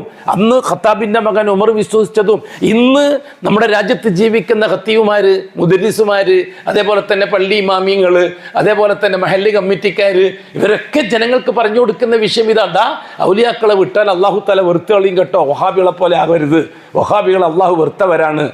അന്നും അങ്ങനെ തന്നെ. മുഹമ്മദിനെ പോലെ ആവേണ്ട കേട്ടോ, മുഹമ്മദ് അള്ളാഹു വെറുത്ത ആളാണ്, മുഹമ്മദ് സ്വന്തം ഇഷ്ടപ്രകാരം പലതും പറയുകയാണ്. നമ്മുടെ ഉസ്താദുമാർ പണ്ടേ നമുക്ക് പറഞ്ഞു തന്നത് ലാത്ത തങ്ങളെ ഉസ്സാ തങ്ങളെ ബഹുമാനിക്കണമെന്നാ. ഇപ്പം മുഹമ്മദ് വന്നിട്ട് എല്ലാവരും വീഴണം, ലാ ഇലാഹ, ഒരു ഇലാഹും പറ്റൂല, ഇല്ലല്ലാ അള്ളാഹേ പറ്റുള്ളൂ എന്ന് പറയുന്നു. എന്താണ് വ്യത്യാസം? എന്താണ് ചരിത്രപരമായ വ്യത്യാസം? ഖത്താബിൻ്റെ മകൻ ഉമർ നേരെ ചൊവ്വേ ചിന്തിക്കുന്ന ആളാണ്. വേറെ ദുനിയാവ് ഖത്താബിന്റെ മകന് ദുനിയാവോട് ആർത്തി ഉണ്ടായിട്ടില്ല ചരിത്രത്തിൽ. ഖത്താബിന്റെ മകന് നേതൃത്വത്തോട് ആർത്തി ഉണ്ടായിട്ടില്ല. അള്ളാഹിനെ പേടിച്ചിട്ട് മാത്രമാണ് മുഹമ്മദ് നബിനെ എതിർത്തത് ഖത്താബിന്റെ മകൻ ഉമർ. അള്ളാഹിനെ പേടിച്ചിട്ടാണ് ഹംസ റളിയല്ലാഹു അൻഹു മുഹമ്മദ് നബിയെ എതിർത്തത്. ഇന്നത്തെ സാധാരണക്കാരായ ഷിയാക്കൾ സലഫികളെ എതിർക്കുന്നത് അള്ളാഹിനെ പേടിച്ചിട്ടാണ്, അല്ലാതെ സലഫികളോട് കുടുംബപരമായ വെറുപ്പുണ്ടായിട്ടൊന്നുമല്ല. അള്ളാഹിനെ പേടിച്ചിട്ടാണ് അവർ സലഫികളെ എതിർക്കുന്നത്. ഇന്നത്തെ ഷിയാക്കള്, അബൂജഹലിന്റെ അനുയായികൾ, അല്ലെങ്കിൽ അബൂ താലിബിന്റെ അനുയായികൾ. അബൂജഹലിനെ പറയാൻ വിഷമമുണ്ടെങ്കിൽ അബൂ താലിബിന്റെ അനുയായികൾ എന്ന് പറഞ്ഞോ. പള്ളിയിൽ ഉസ്താദുമാർക്കും അല്ലെങ്കിൽ മുദരിസന്മാർക്കും ഒക്കെ അബൂജഹലിന്റെ അനുയായികൾ എന്ന് പറയുമ്പോൾ നമ്മൾ അബൂജഹലിനെ പോലെയാക്കിയത്. അബൂ താലിബിനെ പോലെയാക്കിയ പിന്നെ പ്രശ്നമൊന്നും ഉണ്ടാവില്ല. അബൂ താലിബിനെ പോലെയാക്കിയ ഒരിക്കലും ഇഷ്ടമേ ഉണ്ടാവുള്ളൂ. കാരണം അബൂ താലിബ് വലിയ ശൈഖാണല്ലോ, റളിയല്ലാഹു അൻഹു പറയും, അവരും ഉണ്ടാ കൂട്ടത്തിൽ തന്നെ. ഈ പള്ളി ഇമാമികളെ കൂട്ടത്തിൽ തന്നെ അബൂ താലിബ് റളിയല്ലാഹു അൻഹു പറയുന്നവരുണ്ടല്ലോ. പിന്നെ പ്രശ്നമില്ല. അബൂജഹലിനെ പറയുമ്പോൾ അല്ലേ വിഷയമുള്ളൂ. അബൂജഹലിന്റെ പേര് പറയുമ്പോൾ ലഅനത്തുല്ലാഹി അലൈഹി, അബൂ താലിബിന്റെ പേര് റളിയല്ലാഹു അൻഹു. പിരാന്തന്മാർ അല്ലെങ്കിൽ പിന്നെ ആരാണ് ഇവര്? എന്താണ് അബൂ താലിബും അബൂജഹലും ഈ വിഷയത്തിൽ വ്യത്യാസം? അബൂ താലിബും അബൂജഹലും ഈ വിഷയത്തിൽ എന്താണ് വ്യത്യാസം? രണ്ടാളും ഒരേ നരകത്തിലേക്കാണ് പോവുക. അബൂ താലിബും നരകത്തിലേക്കാ പോവുക, അബൂജഹലും നരകത്തിലേക്കാ പോവുക. പിന്നെ അബൂജഹലിന്റെ പേര് കേൾക്കുമ്പോൾ ലഅനത്തും, പിന്നെ അബൂ താലിബിന്റെ കേൾക്കുമ്പോൾ തർദിയത്തും. ഇതെന്ത് മാനസിക രോഗമാണ് നമുക്ക് മനസ്സിലാകാത്തത്? നമ്മൾ അതുകൊണ്ടാണ് ചിന്തിക്കാൻ പറയുന്നത്. ആരോട്? സാധാരണക്കാരോട് നമ്മൾ ഈ പറയുന്നത്, നമ്മൾ എന്നും പറഞ്ഞുകൊണ്ടിരിക്കുന്നത്. ഷീഈ വിഭാഗത്തിലെ സാധാരണക്കാര് അവർ സലഫികളെയും തൗഹീദിനെയും എതിർക്കുന്നത് ഔലിയാക്കളോടുള്ള സ്നേഹം കൊണ്ടാണ്. എന്തുകൊണ്ട്? ഔലിയാക്കളെ സ്നേഹിച്ചിട്ടില്ലെങ്കിൽ അള്ള വെറുത്തേക്കുമെന്ന പേടി കൊണ്ടും. അള്ള വെറുക്കുമെന്ന പേടി, എന്നുള്ളത് ഔലിയാക്കൾക്ക് എന്തെങ്കിലും കിട്ടണമെന്നുള്ള ചിന്തയല്ല. ഔലിയാക്കളെ ഇഷ്ടപ്പെട്ടിട്ടില്ലെങ്കിൽ, ഔലിയാക്കളെ നമ്മൾ കൂട്ടത്തിൽ കൂട്ടിയിട്ടില്ലെങ്കിൽ അള്ള വെറുക്കും. അള്ള വെറുത്താൽ പിന്നെ ഒന്നും കിട്ടൂല. ഇതാണ് ഖത്താബിന്റെ മകൻ ഉമറിന്റെ മദ്ഹബ്, ഹംസത്തുൽ അബ്ദുൽ മുത്തലിബിന്റെ മദ്ഹബ്. അതുകൊണ്ടാണ് ഖത്താബിന്റെ മകൻ ഉമർ എപ്പോഴും സത്യാന്വേഷി എന്ന നിലയ്ക്ക് മുന്നോട്ട് പോയത്. റസൂലുള്ളാഹി സ്വല്ലല്ലാഹു അലൈഹി വസല്ലമ തങ്ങളെ മറ്റൊരു കാര്യത്തിലും എതിർത്തിട്ടുണ്ടായിരുന്നില്ല ഖത്താബിന്റെ മകൻ ഉമർ. അള്ളാഹിനോട് ഭയങ്കര ഇഷ്ടമായിരുന്നു ഖത്താബിന്റെ മകൻ ഉമറിന്. പക്ഷെ ഔലിയാക്കളോടും ഇഷ്ടമായിരുന്നു. മുഹമ്മദ് മുസ്തഫ തങ്ങളെ ഔലിയാക്കൾ പറ്റൂല, അള്ളാഹ് മാത്രമേ പറ്റുള്ളൂ അള്ളാഹുവിനോട് തേടുന്ന കാര്യത്തിൽ എന്ന് പറഞ്ഞപ്പോൾ മുഹമ്മദ് മുസ്തഫാനോട് വെറുപ്പ് വന്നു. അത് അള്ളാഹിനോടുള്ള സ്നേഹത്തിന്റെ പേരിലുള്ള വെറുപ്പാണ്. മുഹമ്മദ് നബിയോട് വ്യക്തിപരമായി ഒരു വെറുപ്പും ഖത്താബിന്റെ മകൻ ഉമറിനില്ല. അള്ളാഹുവിനോടുള്ള സ്നേഹം കൊണ്ടുള്ള വെറുപ്പാണ്. ഇന്നത്തെ സാധാരണക്കാരായ ജനങ്ങൾ, ശൈഖുനമാരും മൗലാനമാരും മാറ്റി നിർത്തവർ അബൂ താലിബിന്റെയും അബൂജഹലിന്റെയും പട്ടികയിലാണ്. സാധാരണക്കാര് ഖത്താബിന്റെ മകൻ ഉമറിന്റെയും ഹംസത്തുൽ അബ്ദുൽ മുത്തലിബിന്റെയും പട്ടികയിലാണ്. ഇത് തിരിച്ചറിഞ്ഞേ പറ്റൂ ഈ സമുദായം. ഖത്താബിന്റെ മകൻ ഉമർ എപ്പോഴും ചിന്തിക്കുന്ന അങ്ങനെയാണ്. അതിൻ്റെ ഇടയിലാണ് ഒരു ദിവസം അഷ്റഫുൽ ഖൽഖ് സല്ലല്ലാഹു അലൈഹി വസല്ലം പരിശുദ്ധ ഖുർആൻ പാരായണം ചെയ്യുന്നത് ഖത്താബിന്റെ മകൻ ഉമർ ശ്രവിക്കാനിടയാകുന്നത്. അപ്പോഴും ഉമർ ഖത്താബ് ചിന്തിക്കുന്നത് എന്താണ്? ഉമർ ഖത്താബ് ചിന്തിക്കുന്നത്, ഇത് മുഹമ്മദിനോട് ആരോ സംസാരിക്കുകയാണോ? വല്ലാത്തൊരു സംസാരം, വല്ലാത്തൊരു വിഷയമാണല്ലോ. അല്ലാഹു തആല പറഞ്ഞൊരു വാക്ക് രേഖപ്പെടുത്തിയിട്ടുണ്ട് താരീഖിന്റെ ഉലമാക്കൾ. പറഞ്ഞു, ഫഅജിബ്തു മിൻ തഅലീഫിഹി, ആ മുഹമ്മദ് പാരായണം ചെയ്യുന്ന ഖുർആനിൻ്റെ കോർവ, അതിൻ്റെ പ്രാസം, അതിൻ്റെ വാചകത്തിൻ്റെ ഘടന എന്നെ വല്ലാതെ അത്ഭുതപ്പെടുത്തി. ഖത്താബിന്റെ മകൻ ഉമർ പറയുകയാണ്, ആദ്യമായിട്ടാണ് ഖുർആൻ കേൾക്കുന്നത്. അവർ ദാറുൻ നദ്വയിൽ വെച്ച്, അഥവാ അന്നത്തെ സുന്നി സെന്റർ, ആ സുന്നി സെന്ററിൽ വെച്ചിട്ട് ഔലിയാക്കന്മാരിൽ ആത്തൻ്റെയും ഹുസൈൻ്റെയും ഫലായിലും മാത്രമാണ് ശൈഖുനമാരിൽ നിന്ന് കേട്ടോണ്ടിരുന്നത്. പരിശുദ്ധ ഖുർആൻ കേൾക്കാൻ അവർ അവസരം കൊടുത്തിരുന്നില്ല. ഇങ്ങനെ യാദൃച്ഛികമായിട്ട് കേൾക്കുമ്പോഴാണ് അതിൽ കുടുങ്ങുന്നത്. ഖത്താബിന്റെ മകൻ ഉമർ വീണ്ടും വീണ്ടും ശ്രദ്ധിച്ചു. അങ്ങനെ അഷ്റഫുൽ ഖൽഖ് ചരിത്രകാരന്മാരെ രേഖപ്പെടുത്തിയത് അങ്ങനെയാണ്. റസൂലുള്ളാഹി തങ്ങൾ പാരായണം ചെയ്ത് ഇങ്ങനെ തുടങ്ങി കഴിഞ്ഞു പോയ കാലഘട്ടത്തിലൂടെ കടന്നു വന്ന്, ദുനിയാവിലൂടെ കടന്നു വന്ന്, ഖിയാമത്ത് നാളിലൂടെ കടന്നു വന്ന് മഹ്ശറിലേക്ക് എത്തി. ഫഅമ്മാ മൻ ഊതിയ കിതാബഹു ബിയമീനി, അതേപോലെ ഫഅമ്മാ മൻ ഊതിയ കിതാബഹു ബിശിമാലി. അങ്ങനെ മഹ്ശറിലെത്തി, വിചാരണയെത്തി. അങ്ങനെ ഉമർ റളിയല്ലാഹു തആല ഇത് ശ്രദ്ധിക്കുകയാണ്. വല്ലാത്തൊരു വാക്കുകൾ, അജീബ്. നല്ല സാഹിത്യകാരനായിരുന്നു ഖത്താബിന്റെ മകൻ ഉമർ. ഉമർ റളിയല്ലാഹു അൻഹു ചിന്തിച്ചു, വല്ലാഹി ഹാദാ ഷായിർ, വല്ലാഹി ഹാദാ ഷായിറുൻ കമാ ഖാലത്ത് ഖുറൈശ്. അള്ളാഹുവിനെ തന്നെയാണ് സത്യം, മുഹമ്മദ് ഒരു കവി തന്നെയാണ്, സംശയമില്ല കാര്യത്തിൽ. കവിക്കല്ലാതെ ഈ രീതിയിൽ പാരായണം ചെയ്യാൻ കഴിയില്ല. അപ്പോഴേക്കും അഷ്റഫുൽ ഖൽഖ് സൂറത്തുൽ ഹാൽക്കയുടെ 40-ാമത്തെ ആയത്തിലെത്തി. അഷ്റഫുൽ ഖൽഖ് ഓതിയിട്ട് അവിടെ എത്തി. മാ ഹുവ ബിഖൗലി ഷായിരിൻ ഖലീലൻ മാ തുഅ്മിനൂൻ. ഇതൊരു കവിയുടെ വാക്കല്ല, നിങ്ങൾ വളരെ കുറച്ചേ വിശ്വസിക്കുന്നുള്ളൂ. അപ്പോൾ അള്ളാഹുവിനെ ചിന്തിക്കുന്നു, റസൂലുള്ളാഹി തങ്ങൾ ഓതുന്നു. അള്ളാഹു തആല ഒരാൾക്ക് ഹിദായത്തിന് വേണ്ടി ഇൻഷറാഹ് കൊടുക്കാൻ ഉദ്ദേശിച്ചാൽ കിട്ടുന്ന രീതിയാണത്. ഏതെങ്കിലും ഒരു സലഫി പ്രബോധകനാണെന്ന് പൈപ്പത്ത് പ്രസംഗിക്കുന്നതായിരിക്കും. അതായിരിക്കും 2 മിനിറ്റ് കേട്ടിട്ട് പോകാമെന്ന് വിചാരിച്ചതായിരിക്കും. കേട്ട് അവൻ്റെ ഇൻഷറാഹ് കിട്ടി, അവൻ തൗഹീദിൻ്റെ ആളായി, പിന്നെ അവൻ മരിക്കുന്നവരെ സലഫി ആയിട്ട് ജീവിച്ചു. മാഷാ അല്ലാ. ഹിദായത്ത് കിട്ടിയവർക്കൊക്കെ അങ്ങനെ തന്നെ കിട്ടിയിരിക്കുന്നു. അങ്ങനെ ആകാശത്ത് ഉരുട്ടേക്ക് ഇട്ട് കൊടുത്തൊന്നുമല്ല. ഏതോ ഒരു CD അല്ലെങ്കിൽ ഏതോ ഒരു പണ്ഡിതൻ്റെ പ്രസംഗം അതിങ്ങനെ വയ്ക്കുന്നത് കേട്ടതായിരിക്കും. അത് ക്ലിക്ക്, അല്ലെങ്കിൽ പോകുന്ന പോക്ക് ഒന്ന് ജുമാക്ക് കിടക്കൂടാന്ന് ചോദിച്ചതായിരിക്കും സൽഫി പള്ളിയിൽ. അവിടെ നിന്ന് കേട്ട ഒരു വാക്കയക്ക് ക്ലിക്കാവും. ഖത്താബിൻ്റെ മകൻ ഉമറിന് ക്ലിക്കായതുപോലെ. മാഷാ അല്ലാ. അങ്ങനെയാണ് ഷിയാക്കൾ സെൽഫികളാകുന്നത്. ഇത് സെൽഫികളെ പോസ്റ്റ് കൊണ്ടൊന്നും അല്ല, അത് സെൽഫികളെ സാമർത്ഥ്യം കൊണ്ടുമല്ല. അങ്ങനെ അത് മുജാഹിദുകളും വിചാരിച്ചു വേണ്ട, നിങ്ങൾ സാമർത്ഥ്യം കൊണ്ടാണ്ടല്ല. ഒരാൾ സാമർത്ഥ്യം ഈ വിഷയത്തിന് നടക്കൂല. ഇവിടെ അള്ളാഹുവിൻ്റെ വ്യക്തിപരമായ സെലക്ഷൻസ് അല്ലാതെ വേറെ ഒരു പരിപാടി കാര്യത്തിലില്ല. ഖത്താബിൻ്റെ മകൻ ഉമർ ചിന്തിച്ചു. അപ്പോഴേക്കും അഷ്റഫുൽ ഖൽഖ് അപ്പുറത്തുനിന്ന് ഓതുകയാണ്. അല്ല, ഖത്താബിൻ്റെ മകൻ ഉമർ ചിന്തിക്കുകയാണ് റളിയല്ലാഹു അൻഹു, ഇത് കവിയല്ലെങ്കിൽ, കവിയുടെ വാക്കല്ലെങ്കിൽ പിന്നെ എന്നാൽ കാഹി കൂടോത്രക്കാരൻ്റെ വാക്കായിരിക്കാം. അങ്ങനെ എന്താണ് പറയുക, ജ്യോത്സ്യൻ്റെ പദങ്ങളായിരിക്കാം ഈ പറയുന്നുണ്ടാകുക. മുഹമ്മദ് ഒരു ജ്യോത്സ്യനായിരിക്കും, ഏതോ ഒരു ജ്യോത്സ്യൻ്റെ അടുത്ത് നിന്ന് കിട്ടിയതായിരിക്കും. അപ്പോഴേക്കും അഷ്റഫുൽ ഖത്താബിൻ്റെ മകൻ ഉമർ നിൽക്കുന്നത് റസൂലുള്ളാഹി തങ്ങൾ കാണുന്നില്ല, റസൂലുള്ളാഹി തങ്ങൾ അറിയുന്നില്ല. ഖത്താബിൻ്റെ മകൻ ഉമർ ഇങ്ങനെ ഖുർആൻ കേൾക്കുന്നത്, റസൂലുള്ളാഹി നിസ്കരിക്കുകയാണ് കഅബയിൽ നിന്ന് രാത്രി. അപ്പോഴേക്കും റസൂലുള്ളാഹി തങ്ങൾ അപ്പുറത്തായത്തോതി, വമാ ഹുവ ബിഖൗലി കാഹിൻ ഖലീലൻ മാ തദക്കറൂൻ. ഇതൊരു ജ്യോത്സ്യൻ്റെ വാക്കുമല്ല, നിങ്ങൾ വളരെ കുറച്ചേ ചിന്തിക്കുന്നുള്ളൂ. അപ്പോൾ റസൂലുള്ളാഹി ഉമർ റളിയല്ലാഹുവിനോട് പറയും പോലെയാണ് ഉമർ റളിയല്ലാഹുവിന് ഫീൽ ചെയ്യുന്നത്. കാരണം ഉമർ റളിയല്ലാഹുവിന് റസൂലുള്ളാഹി തങ്ങൾ ഉമർ റളിയല്ലാഹുവിനെ കാണുന്നില്ല.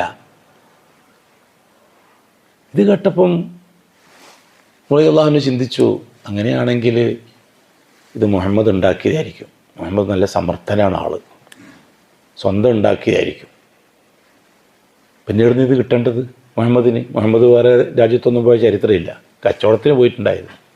അപ്പോഴേക്ക് അപ്പുറത്ത് ഓതി റസൂലുള്ളാഹി സ്വല്ലല്ലാഹു അലൈഹി വസല്ലം. എന്താ ഓതിയത്? തൻസീലും മിർ റബ്ബിൽ ആലമീൻ. റബ്ബുൽ ആലമീനായ അള്ളാഹുവിൽ നിന്ന് അവതരിപ്പിച്ചതാണിത്.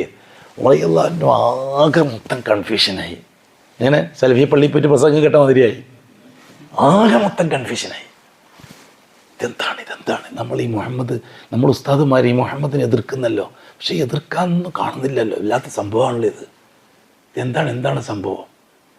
ഉടൻ തന്നെ അഷ്റഫുൽ ബഹുമാനപ്പെട്ട റസൂലുള്ളാഹി സ്വല്ലല്ലാഹു അലൈഹി വസല്ലം തങ്ങൾ ഓതുകയാണ്. ഖത്താബിൻ്റെ മകൻ ഉമർ ചിന്തിക്കുന്നതിനനുസരിച്ച് റസൂലുള്ളാഹി തങ്ങൾ ഓതുകയാണ്. അതെ, റസൂലുള്ളാഹി തങ്ങളുടെ നാവിലൂടെ അല്ലാഹു തആല റളിയല്ലാഹു അൻഹുവിന് മറുപടി കൊടുക്കുകയാണ്. അള്ളാഹ് ഏറ്റെടുത്താൽ അങ്ങനെയാണ്.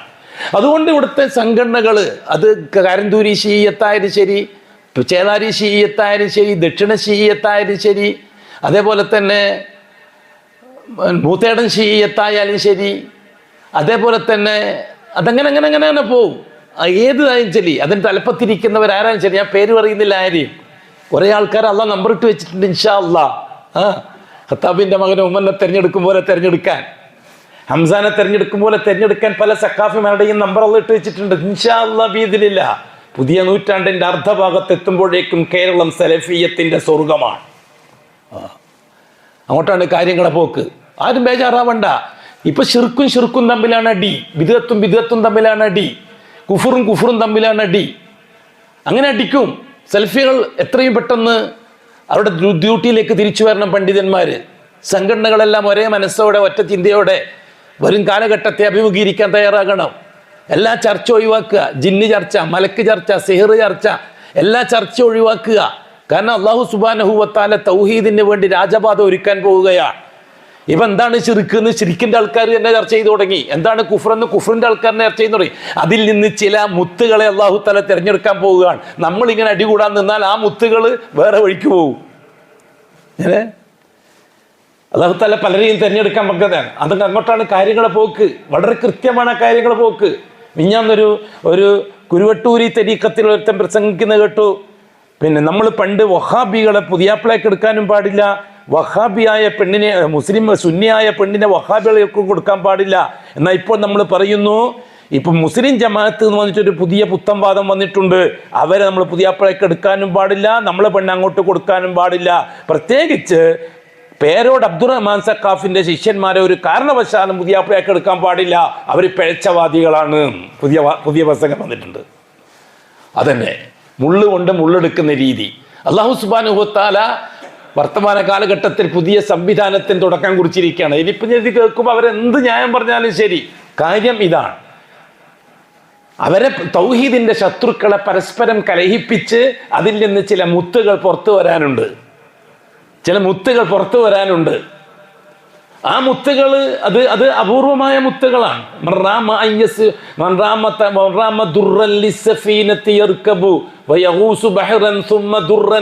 എന്ന് പറഞ്ഞില്ലേ പണ്ഡിതന്മാര്? മുത്ത് വേണമെന്നുണ്ടെങ്കിൽ ആർക്കൊക്കെ ഉദ്ദേശം ഉണ്ടെങ്കിൽ അവൻ കടലിൽ നീന്തണം, എന്നിട്ട് കടലിൽ മുങ്ങണം, കപ്പലിൽ കയറണം, എന്നിട്ട് കടലിൽ മുങ്ങണം, എന്നിട്ട് മുത്ത് കരസ്ഥമാക്കണം എന്നൊക്കെയാ. എങ്ങനെ പണ്ഡിതന്മാർ ഈ അങ്ങനെ പറഞ്ഞു കൊടുക്കും ഈ സമൂഹത്തിന്റെ മാനസികാവസ്ഥയെ മാറ്റിയെടുക്കാൻ.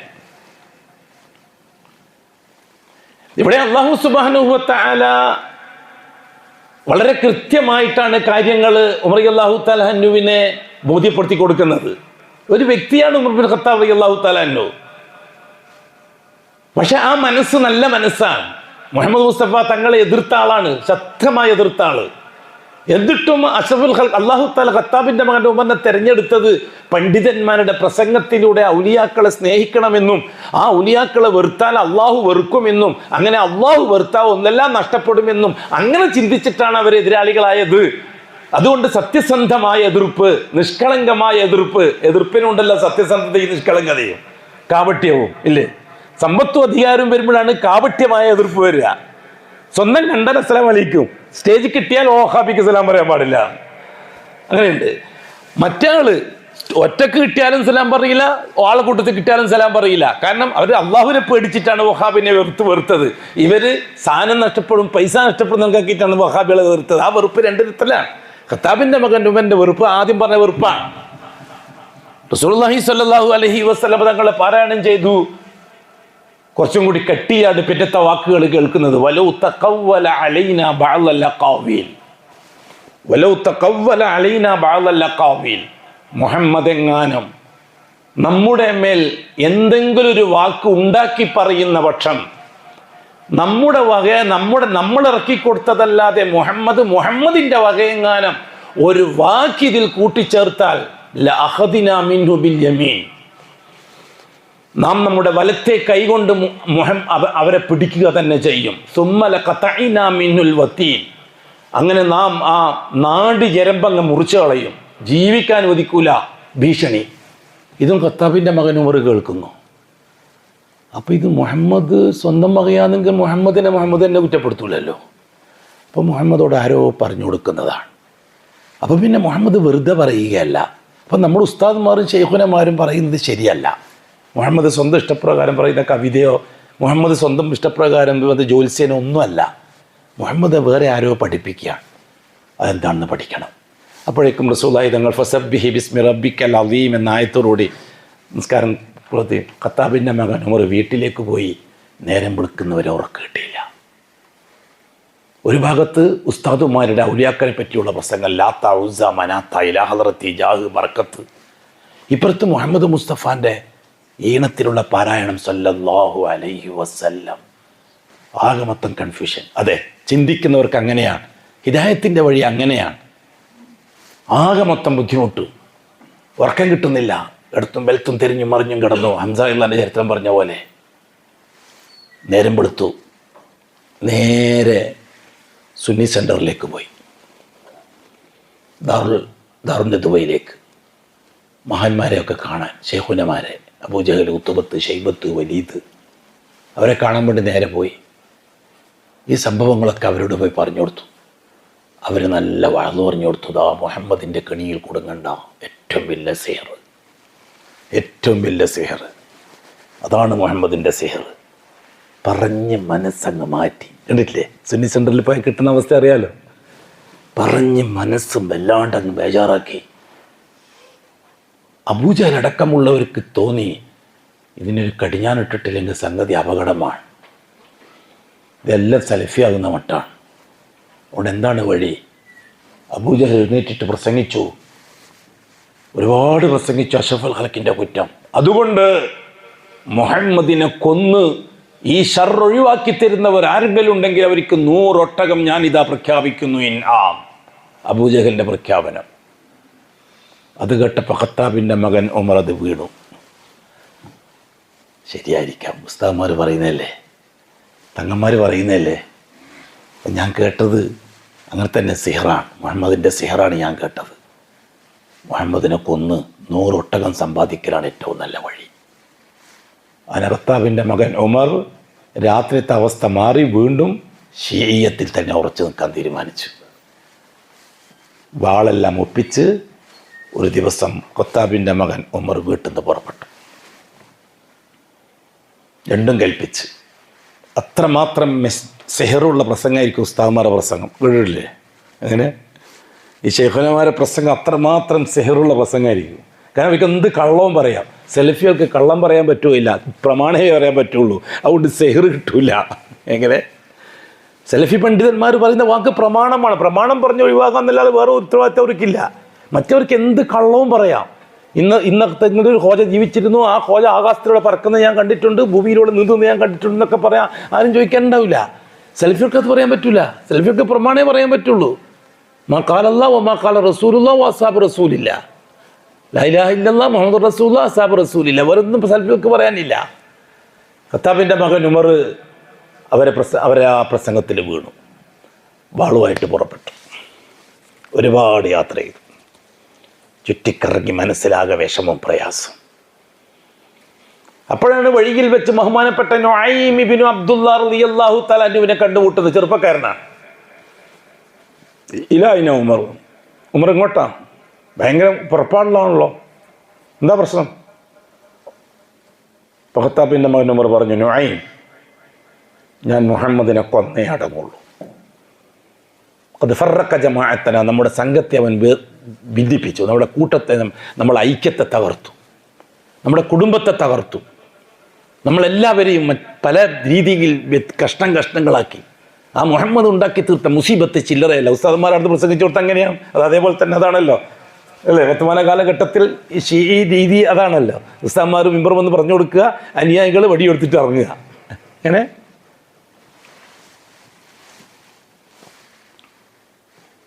നുഐം റളിയല്ലാഹു അൻഹു പറഞ്ഞു, ഉമർ, അബ്ദുവനാഫിന്റെ കുടുംബം ബനു ഹാഷിം, ഹാഷിമിന്റെ കുടുംബം അടങ്ങിയിരിക്കുമോ?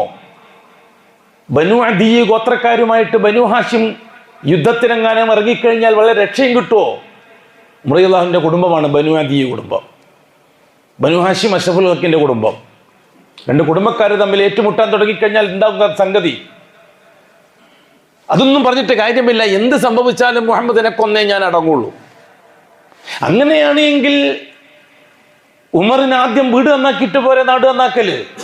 ബനു ഹാഷിം അബ്ദുമനാഫിന്റെ ബനു ഹാഷിം കുടുംബത്തിൽപ്പെട്ട മുഹമ്മദിനെ നന്നാക്കല് ബനു അദീ ഗോത്രത്തിൽപ്പെട്ട ഖത്താബിന്റെ മകള് ഫാത്തിമയും ഫാത്തിമാന്റെ ഭർത്താവ് സഈദ് ബിൻ സെയ്ദും അവർ രണ്ടാളും ആ മുഹമ്മദിന്റെ ദീൻ വിശ്വസിച്ച് ഷഹാദത്ത് കൊടുത്തിരിക്കുകയാണല്ലോ, ലാ ഇലാഹ ഇല്ലല്ലാഹ് ഷഹാദത്ത് കൊടുത്തിരിക്കുകയാണല്ലോ. എങ്കിൽ പെങ്ങളെയും പെങ്ങളെ ഭർത്താവിനെയും നന്നാക്കിയിട്ട് പോരെ മുഹമ്മദിനെ നന്നാക്കല്?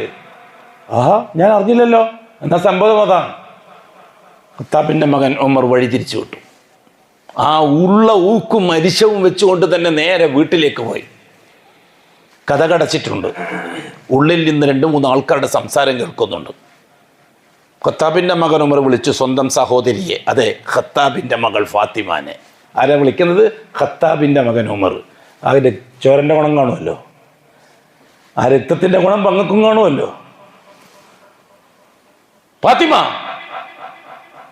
ഞാൻ ഉമർ എന്ന് കേട്ടപ്പോൾ തന്നെ അവർക്ക് ഖുർആൻ പഠിപ്പിച്ചുകൊണ്ടിരിക്കുകയായിരുന്നു. ഖുർആൻ ഓതുന്ന ശബ്ദമായിരുന്നു ആ കേട്ടത്. ഖബ്ബാബ് ബിൻ അർത്ത് റളിയല്ലാഹു തആല അൻഹു. ഖബ്ബാബ് ബിൻ അർത്ത് റളിയല്ലാഹു തആല അൻഹു പെട്ടെന്നൊരു വിരിയുടെ മറവിലേക്ക് പോയി ഒളിച്ചു. സംഗതി പെശകാണ്. ഉമർ രണ്ടാളൊന്നാക്കിയിട്ടേ പോവുള്ളൂ. ഫാത്തിമ വാതിൽ തുറന്നു. ഇവിടുന്ന് 2-3 ആൾക്കാരെ സംസാരം കേട്ടല്ലോ, എന്തോ വായിക്കുന്ന കേട്ടല്ലോ, എന്താണത്? ഞങ്ങളിവിടുന്ന് സംസാരിച്ചുകൊണ്ടിരിക്കുന്നു, ഞാനും ഭർത്താവും. ഒളിപ്പിച്ചു വെക്കണ്ട. ഞാൻ അറിഞ്ഞിട്ടുണ്ടോ നിങ്ങൾ മുഹമ്മദിൻ്റെ ദീൻ സ്വീകരിച്ചിട്ടുണ്ട്? ഞാൻ ചോദിക്കട്ടെ, ഇവിടെ മുഹമ്മദിൻ്റെ ദീൻ സ്വീകരിക്കുക എന്ന് പറഞ്ഞാൽ എന്താ? അവരൊരു മതത്തിൽ നിന്ന് മറ്റൊരു മതത്തിലേക്ക് മാറിയെന്നാണോ? അല്ല, അവരൊക്കെ മുസ്ലിമീങ്ങളാണ്, പാരമ്പര്യ മുസ്ലിമീങ്ങൾ. മുഹമ്മദിൻ്റെ ദീൻ എന്ന് പറഞ്ഞാൽ പാരമ്പര്യ മുസ്ലിമീങ്ങൾ. അള്ളാഹുവിൽ നിന്നാണ് കാര്യങ്ങൾ നടക്കേണ്ടത്, പക്ഷെ അത് ഔലിയാക്കളെ ബർക്കത്ത് കൊണ്ടാണെന്ന് മാത്രം. മുഹമ്മദിൻ്റെ ദീൻ അള്ളാഹുവിൽ നിന്നാണ് കാര്യങ്ങൾ നടക്കേണ്ടത്, അത് അള്ളാഹുവിൽ നിന്ന് മാത്രം, വേറൊരാളെയും ബർക്കത്തതിന് ആവശ്യമില്ല. ഇതാണ് രണ്ടാളുടെയും ദീൻ്റെ വ്യത്യാസം.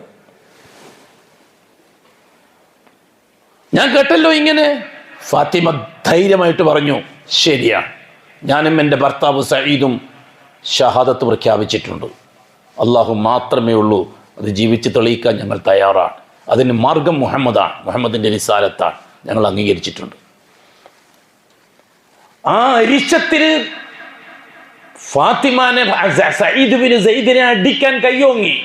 ഫാത്തിമ ഇടയിൽ കയറി നിന്നു. ഉമറിന്റെ അടി വീണത് ഫാത്തിമാന്റെ മുഖത്തായിരുന്നു. മുഖം പൊട്ടി ചോര വന്നു. ആകെ മൊത്തം ബഹളം വീട്ടിൻ്റെ ഉള്ളിൽ. ഖബ്ബാബ് റളിയല്ലാഹു അൻഹു ആകെ പ്രയാസപ്പെടുന്നു മറിയുടെ പിറകിൽ നിന്ന്. എന്ത് ചെയ്യണമെന്ന് മനസ്സിലാകുന്നില്ല. ഖബ്ബാബിനെയും കൂടി കണ്ടു കഴിഞ്ഞാൽ പിന്നെ ഉമറിന്റെ ആ അരിശം അത് വിവരിക്കാൻ കഴിയില്ല. സഹോദരിയുടെ ശരീരത്തിൽ നിന്ന് രക്തം കണ്ടപ്പോൾ തൻ്റെ കൂടപ്പിറപ്പായ ഖത്താബിൻ്റെ മകൻ ഉമറിൻ്റെ മനസ്സ് അലിഞ്ഞു, ഒന്നൊതുങ്ങി. മുഖത്തുനിന്ന് രക്തം ഒന്ന് തടിക്കൊടുത്തു.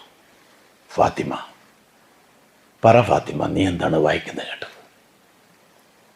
ഞാൻ ഒന്ന് വായിക്കട്ടെ, ഇങ്ങോട്ട് വാ, എനിക്കത് വായിച്ചു നോക്കണം. അപ്പോൾ ഫാത്തിമ പറഞ്ഞു, ഞാൻ ആ ഏടുകൾ തരാം, പക്ഷേ നീ അത് മലിമസപ്പെടുത്തുമെന്ന് ഞാൻ ഭയപ്പെടുന്നു. നീ പോയി കുളിച്ച് വൃത്തിയാക്കി ദേഷ്യമൊക്കെ നടക്കിയിട്ട് വാ. ഖത്താബിൻ്റെ മകൻ ഉമർ അനുസരിച്ചു. ആ അനുസരണം ഹിദായത്തിൻ്റെ സബബായി. ആ അനുസരണം, ഖത്താബിൻ്റെ മകൻ ഉമർ ഇറങ്ങിപ്പോയി വൃത്തിയായി ആ ഏടുകൾ വാങ്ങി. ഖത്താബിൻ്റെ മകൻ വായിച്ചു, ത്വാഹ മാ അൻസൽനാ അലൈക്കൽ ഖുർആന ലിതഷ്ഖാ ഇല്ലാ തദ്കിറതൻ ലിമൻ യഖ്ശാ തൻസീലൻ മിമ്മൻ ഖലഖൽ അർള വസ്സമാവാതി വലസ്സമാവാതിൽ ഉലാ.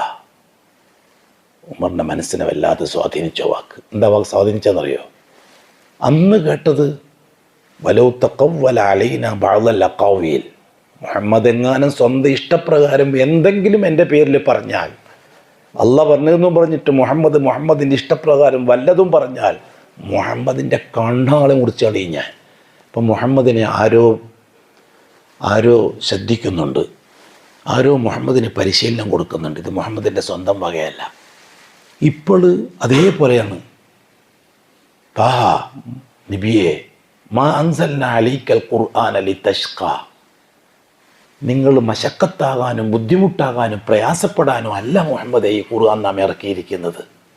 നിങ്ങൾ വിഷമിക്കണ്ട, നിങ്ങൾ പ്രയാസപ്പെടുകയൊന്നും ചെയ്യണ്ട. ജനം ഇത് അംഗീകരിക്കുന്നില്ല എന്ന് വിചാരിച്ചിട്ട്, ജനം സ്വീകരിക്കുന്നതെന്ന് വെച്ചാൽ നിങ്ങൾ എന്തിനാണ് ഇങ്ങനെ ബുദ്ധിമുട്ടെന്ന് ഉറക്കൊഴിഞ്ഞ് ഇങ്ങനെ ശരീരത്തെ നഷ്ടപ്പെടുത്താൻ നിൽക്കുന്നത്? ഫലഅല്ലക ബാഖിഉൻ നഫ്സക അലാ ആസാരിഹിം ഇല്ലം യുഅ്മിനു ബിഹാദൽ ഹദീസി അസഫ.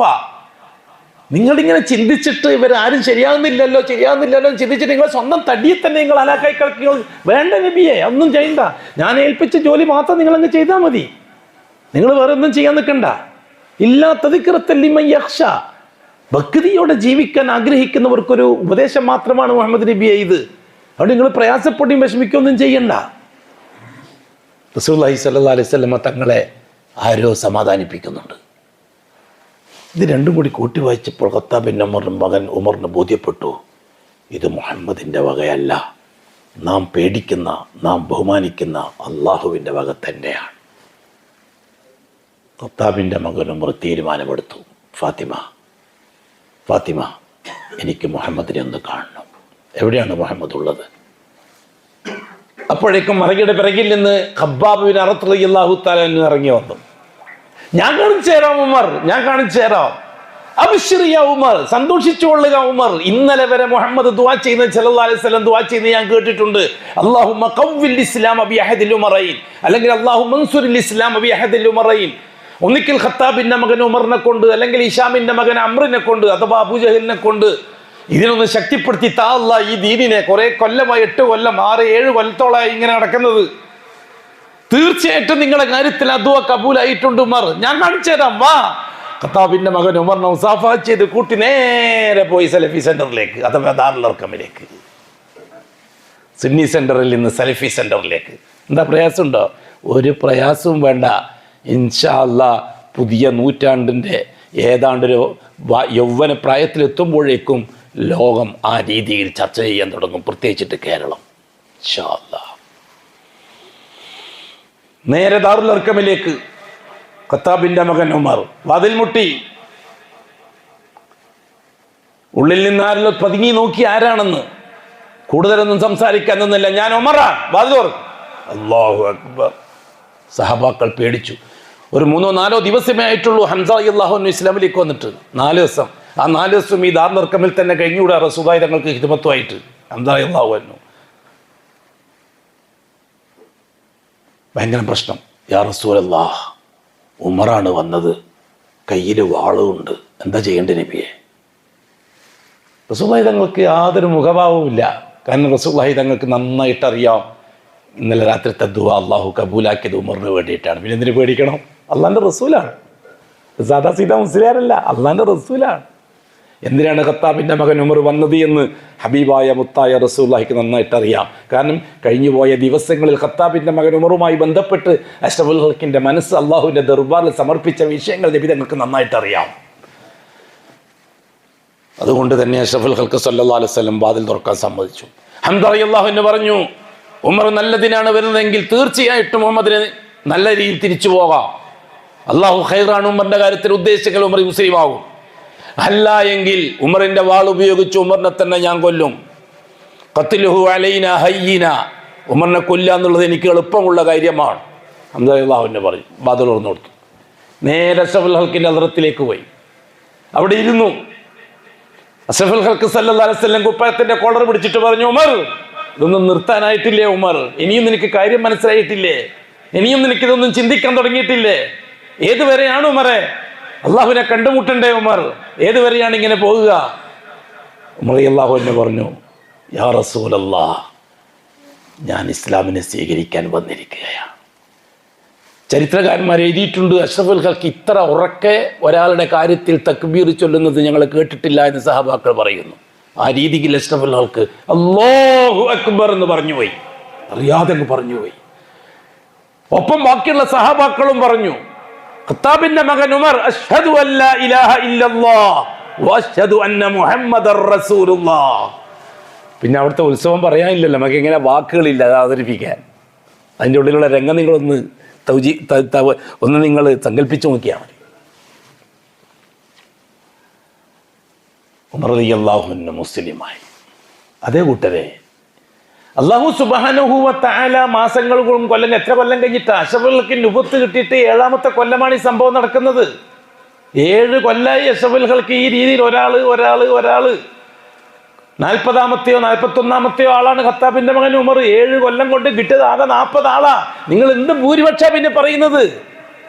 മുഹമ്മദ് ഈ റിസാലത്തിന്റെ ആ നാവ് കൊണ്ട് വഅദ് പറഞ്ഞിട്ട് കിട്ടിയത് ആകെ 40 ആള് 7 കൊല്ലത്തിനിടയിൽ. ഉമർ റളിയല്ലാഹു തആല അൻഹു റസൂലുള്ളാഹി സ്വല്ലല്ലാഹു അലൈഹി വസല്ലം ഒന്നിച്ച് കുറച്ച് സമയം കഴിച്ചുകൂട്ടി. റസൂലുള്ളാഹി സ്വല്ലല്ലാഹു അലൈഹി വസല്ലം തങ്ങളിൽ നിന്ന് പുറത്തേക്ക് ഇറങ്ങി. ഉമർ റളിയല്ലാഹു അൻഹു നേരെ പോയത് അബൂജഹലിൻ്റെ വീട്ടിലേക്കാണ്, അംർ ഇബ്നു ഹാഷിമിൻ്റെ വീട്ടിൽ, കൂട്ടുകാരൻ്റെ വീട്ടിലേക്ക് പോയിട്ട് വാതിൽ മുട്ടി. ആരാണ്? ഞാൻ ഖത്താബിൻ്റെ മകൻ ഉമറാണ്. അഹ്ലൻ വസഹ്ല എന്ന് പറഞ്ഞിട്ട് സ്വീകരിച്ചു. അങ്ങനെ ഉണ്ടല്ലോ, ഷിയാക്കളും തമ്മിൽ കണ്ടുകൂട്ടിയ ഭയങ്കര സ്നേഹമായിരിക്കുമല്ലോ. അഹ്ലൻ വസഹ്ല എന്ന് പറഞ്ഞിട്ട് ബാലു പറഞ്ഞു, ഞാനൊരു കാര്യം അറിയിക്കാൻ വേണ്ടി വന്നതാണ്. ഇന്നി ഖദ് അസ്ലംതു, ഞാൻ മുസ്ലിമായിരിക്കുകയാണ്. ഞാൻ ഷഹാദത്ത് പറഞ്ഞ് മുസ്ലിമായിരിക്കുകയാണ്. ഞാൻ ഇന്നു മുതൽ മുഹമ്മദോടൊപ്പമാണ്.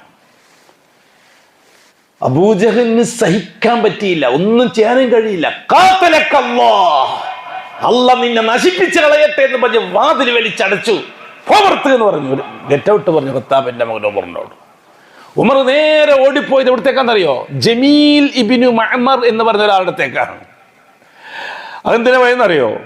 ഖത്താബിന്റെ മകൻ ഉമർ ചോദിച്ചു, അയ്യു ഖുറൈശിൻ യൻഖുലുൽ അഖ്ബാർ, വാർത്ത പ്രസിദ്ധീകരിക്കുന്ന, അതായത് ഒരു വിഷയം കിട്ടിയ പെട്ടെന്ന് നാലാളെ അറിയിക്കുന്ന ആരാണ് ഈ ഖുറൈശികളുടെ കൂട്ടത്തിലുള്ളത്? അപ്പം വിവരം കിട്ടി ജമീൽ ബിൻ മഅ്മർ അതിന്റെ ആളാണ് എന്ന്. ജമീൽ ബിൻ മഅ്മറിന്റെ അടുത്ത് പോയിട്ട് പറഞ്ഞു, എടാ ജമീൽ, നീ ജനങ്ങളെല്ലാം അറിയിക്കണം ഉമർ മുസ്ലിമായി എന്ന്. ജമീൽ ബിൻ കേൾക്കേണ്ട പാതി കേട്ടാത്ത പാതി മടക്കി കുത്തിയിട്ട് ഇറങ്ങി എന്ന് അബ്ദുല്ലാഹ് ബിൻ ഉമർ പറഞ്ഞത്. മടക്കി കുത്തിയിട്ട് ഇറങ്ങിയിട്ട് വിളിച്ചു പറഞ്ഞു, ഉമർ മതം മാറി, ഉമർ മതം മാറി. ഉമർ തന്നെ ബാക്കിൽ പോയിട്ട് പിടിച്ചിട്ട് പറഞ്ഞു, എടാ നിന്നോട് ഞാൻ മതം മാറി എന്ന് പറയാനല്ല പറഞ്ഞു, ഞാൻ മുസ്ലിമായി എന്ന് പറ, അസ്ലമ ഉമർ, അസ്ലമ ഉമർ എന്ന് പറ. അങ്ങനെ ജമീൽ ബിൻ മഅ്മർ റോഡിൽ മുഴുവൻ വിളിച്ചു പറഞ്ഞു, അസ്ലമ ഉമർ, അസ്ലമ ഉമർ. എങ്ങനെയുണ്ടാവും? നിങ്ങളൊന്ന് ആലോചിച്ച് നോക്കിയേ. ഇതാണ് കൂട്ടരെ തൗഹീദിലേക്കുള്ള ക്ഷണവും ദഅവത്തും, തൗഹീദിലേക്ക് വന്നുള്ള അവസ്ഥയും വരുന്ന ആൾക്കാരുടെ എണ്ണത്തിന്റെ രീതിയും അതിന്റെ രീതി. അതാണ് അല്ലാഹു തആല പഠിപ്പിച്ചു തരുന്നത്. ഹംസ റളിയല്ലാഹു അൻഹു, പിന്നെ ഉമർ റളിയല്ലാഹു തആല അൻഹു. ഈ രീതിയിൽ മാത്രമേ ഉള്ളൂ സലഫിയത്തിലേക്ക് ആളെ കിട്ടുള്ളൂ. ഒരു കാരണവശാലും ഹോൾസെയിലായിട്ട് ആളെ കിട്ടുമെന്ന് ആരും കരുതണ്ട. അതുകൊണ്ട് സംഘടനയിലെ മെമ്പർമാർ കൂടണമെന്ന് കേട്ട് ബഹളമൊന്നും വെക്കണ്ട. ചിലപ്പോൾ 10 കൊല്ലം കൂടുമ്പോൾ 10 ആള്, ഒരു 100 കൊല്ലം കൂടുമ്പോൾ 50 ആള്, അത്ര മാത്രമേ അള്ളാഹുവിന്റെ തർത്തീബിലുള്ളൂ. അതാണ് ചരിത്രം. അതുകൊണ്ട് ഞാൻ ചരിത്രം പറയുന്നത്. മുഹമ്മദുർ റസൂലുള്ളാഹി സ്വല്ലല്ലാഹു അലൈഹി വസല്ലം തങ്ങളുടെ റിസാലത്ത് പ്രാവർത്തികമാക്കിയ ഒരു മൻഹജുണ്ട്. ആ മൻഹജ് ലോകാവസാനം വരെ നിലനിൽക്കും. എന്തുകൊണ്ട്? പുതിയൊരു നബി വരാനില്ല, പുതിയൊരു റസൂൽ വരാനില്ല, പുതിയൊരു കിതാബ് ഇറങ്ങാനില്ല, പുതിയൊരു ശരീഅത്ത് വരാനില്ല. അന്നശ്റഫുൽ ഖൽഖ് ആ ഖുറൈശി സമൂഹത്തിന്റെ ഇടയിൽ ഈ ദീനിനെ എങ്ങനെയാണോ കാഴ്ചവെച്ചത് അത് ഇന്നും തുടരും, ഇനിയും തുടരും, ഖിയാമത്ത് നാൾ വരെ തുടരും. അതെ, തൗബയുടെ വാതിൽ അടക്കപ്പെടുകയും ഖുർആൻ ഉയർത്തപ്പെടുകയും ചെയ്യുന്നത് വരെയും തുടരും. അല്ലാഹു തആല മനസ്സിലാക്കാൻ തൗഫീഖ് നസീബാക്കി തരട്ടെ. അറിവിൽ ഒരുപാട് അല്ലാഹു തആല ബർക്കത്ത് ചെയ്യുകയും അമൽ ചെയ്യാൻ അതിനേക്കാളേറെ തൗഫീഖ് തന്ന് അനുഗ്രഹിക്കുകയും ചെയ്യട്ടെ. നമ്മുടെ മജ്ലിസു ഷഹാദ അൽഹംദുലില്ലാഹ് വെള്ളിയാഴ്ച ദിവസമായി ഇങ്ങനെ പോകുന്നുണ്ട്. നമ്മളെത്രയാണ് നമ്മുടെ ലക്ഷ്യം, നമ്മുടെ ഉദ്ദേശം അത്രയേ ഉള്ളൂ. ഈ മജ്ലിസു ഷഹാദ, ഷഹാദത്തിനെ പറ്റിയുള്ള ചർച്ച, ലാ ഇലാഹ ഇല്ലല്ലാഹുവിന്റെ ഷഹാദ, മുഹമ്മദുർ റസൂലുള്ളാഹിന്റെ ഷഹാദ, അതിങ്ങനെ പറഞ്ഞുകൊണ്ടേ പോവുക. ചരിത്രത്തിൻ്റെ സാക്ഷി എന്ന നിലക്ക് ഒരുപാട് നാൾ കൂടുമ്പോഴായിരിക്കും അല്ലാഹു തആല ഒരാൾക്ക് മനസ്സിലാക്കി കൊടുക്കുന്നുണ്ടാകുക. അത്തരത്തിലൊട്ടനവധി ആൾക്കാർക്ക് അല്ലാഹു തആല മനസ്സിലാക്കി അള്ളാഹുവിൻ്റെ തൗഹീദ് സ്വീകരിച്ച് ലാ ഇലാഹ ഇല്ലല്ലാഹുവിൻ്റെ ഷാഹിദീങ്ങളായിട്ട് ജീവിക്കുന്നുണ്ട്. തീർച്ചയായിട്ടും അല്ലാഹു തആല ഇതൊരു വലിയ എന്നും നിലനിൽക്കുന്ന, ഖിയാമത്ത് നാൾ വരെ നിലനിൽക്കുന്ന ഒരു അറിവിൻ്റെ ഉറവയാക്കി അല്ലാഹു തആല കബൂലാക്കട്ടെ നമ്മുടെ ഈ സെൻ്ററുകൾ, നമ്മുടെ ഈ ഏർപ്പാടുകളെ. അല്ലാഹു സുബ്ഹാനഹു വ തആല അതുമായി ബന്ധപ്പെട്ടവർക്കൊക്കെ വാക്കുകൊണ്ട്, പ്രവൃത്തി കൊണ്ട്, ചിന്ത കൊണ്ട്, ദുആ കൊണ്ട്, ഇൽമു കൊണ്ട്, പൈസ കൊണ്ട്, ആരോഗ്യം കൊണ്ട്, ആരെല്ലാം എന്തെല്ലാം സഹകരിച്ചോ അവരുടെ എല്ലാം കാര്യത്തിൽ അല്ലാഹു തആല അവൻ്റെ ഖുദ്റത്ത് കൊണ്ട് ഇടപെടുകയും സഹകരിക്കുകയും ചെയ്യട്ടെ. നമ്മൾ അബ്ദുള്ള സാഹിബിൻ്റെ മോന് സുഖമില്ലാത്തതുകൊണ്ട് ആശുപത്രിയിലാണ്, മംഗലാപുരത്ത്. അതുകൊണ്ടാണ് ഇന്ന് വരായിരുന്നത്. അള്ളാഹു അവർക്കും അവരുടെ കുടുംബത്തിനും അവൻ്റെ ഖുദ്റത്ത് കൊണ്ട് ശിഫാ നസീബാക്കി കൊടുക്കട്ടെ. അഖൂലു ഖൗലി ഹാദാ വല്ലാഹു അഅലം വഅസ്തഗ്ഫിറുല്ലാഹൽ അളീം. സുബ്ഹാനകല്ലാഹുമ്മ വബിഹംദിക് അശ്ഹദു അൻ ലാ ഇലാഹ ഇല്ലാ അൻത അസ്തഗ്ഫിറുക വഅതൂബു ഇലൈക്. സുബ്ഹാന റബ്ബിക റബ്ബിൽ ഇസ്സത്തി അമ്മാ യസിഫൂൻ വസലാമുൻ അലൽ മുർസലീൻ വൽഹംദുലില്ലാഹി റബ്ബിൽ ആലമീൻ. അസ്സലാമു അലൈക്കും വറഹ്മത്തുള്ളാഹി.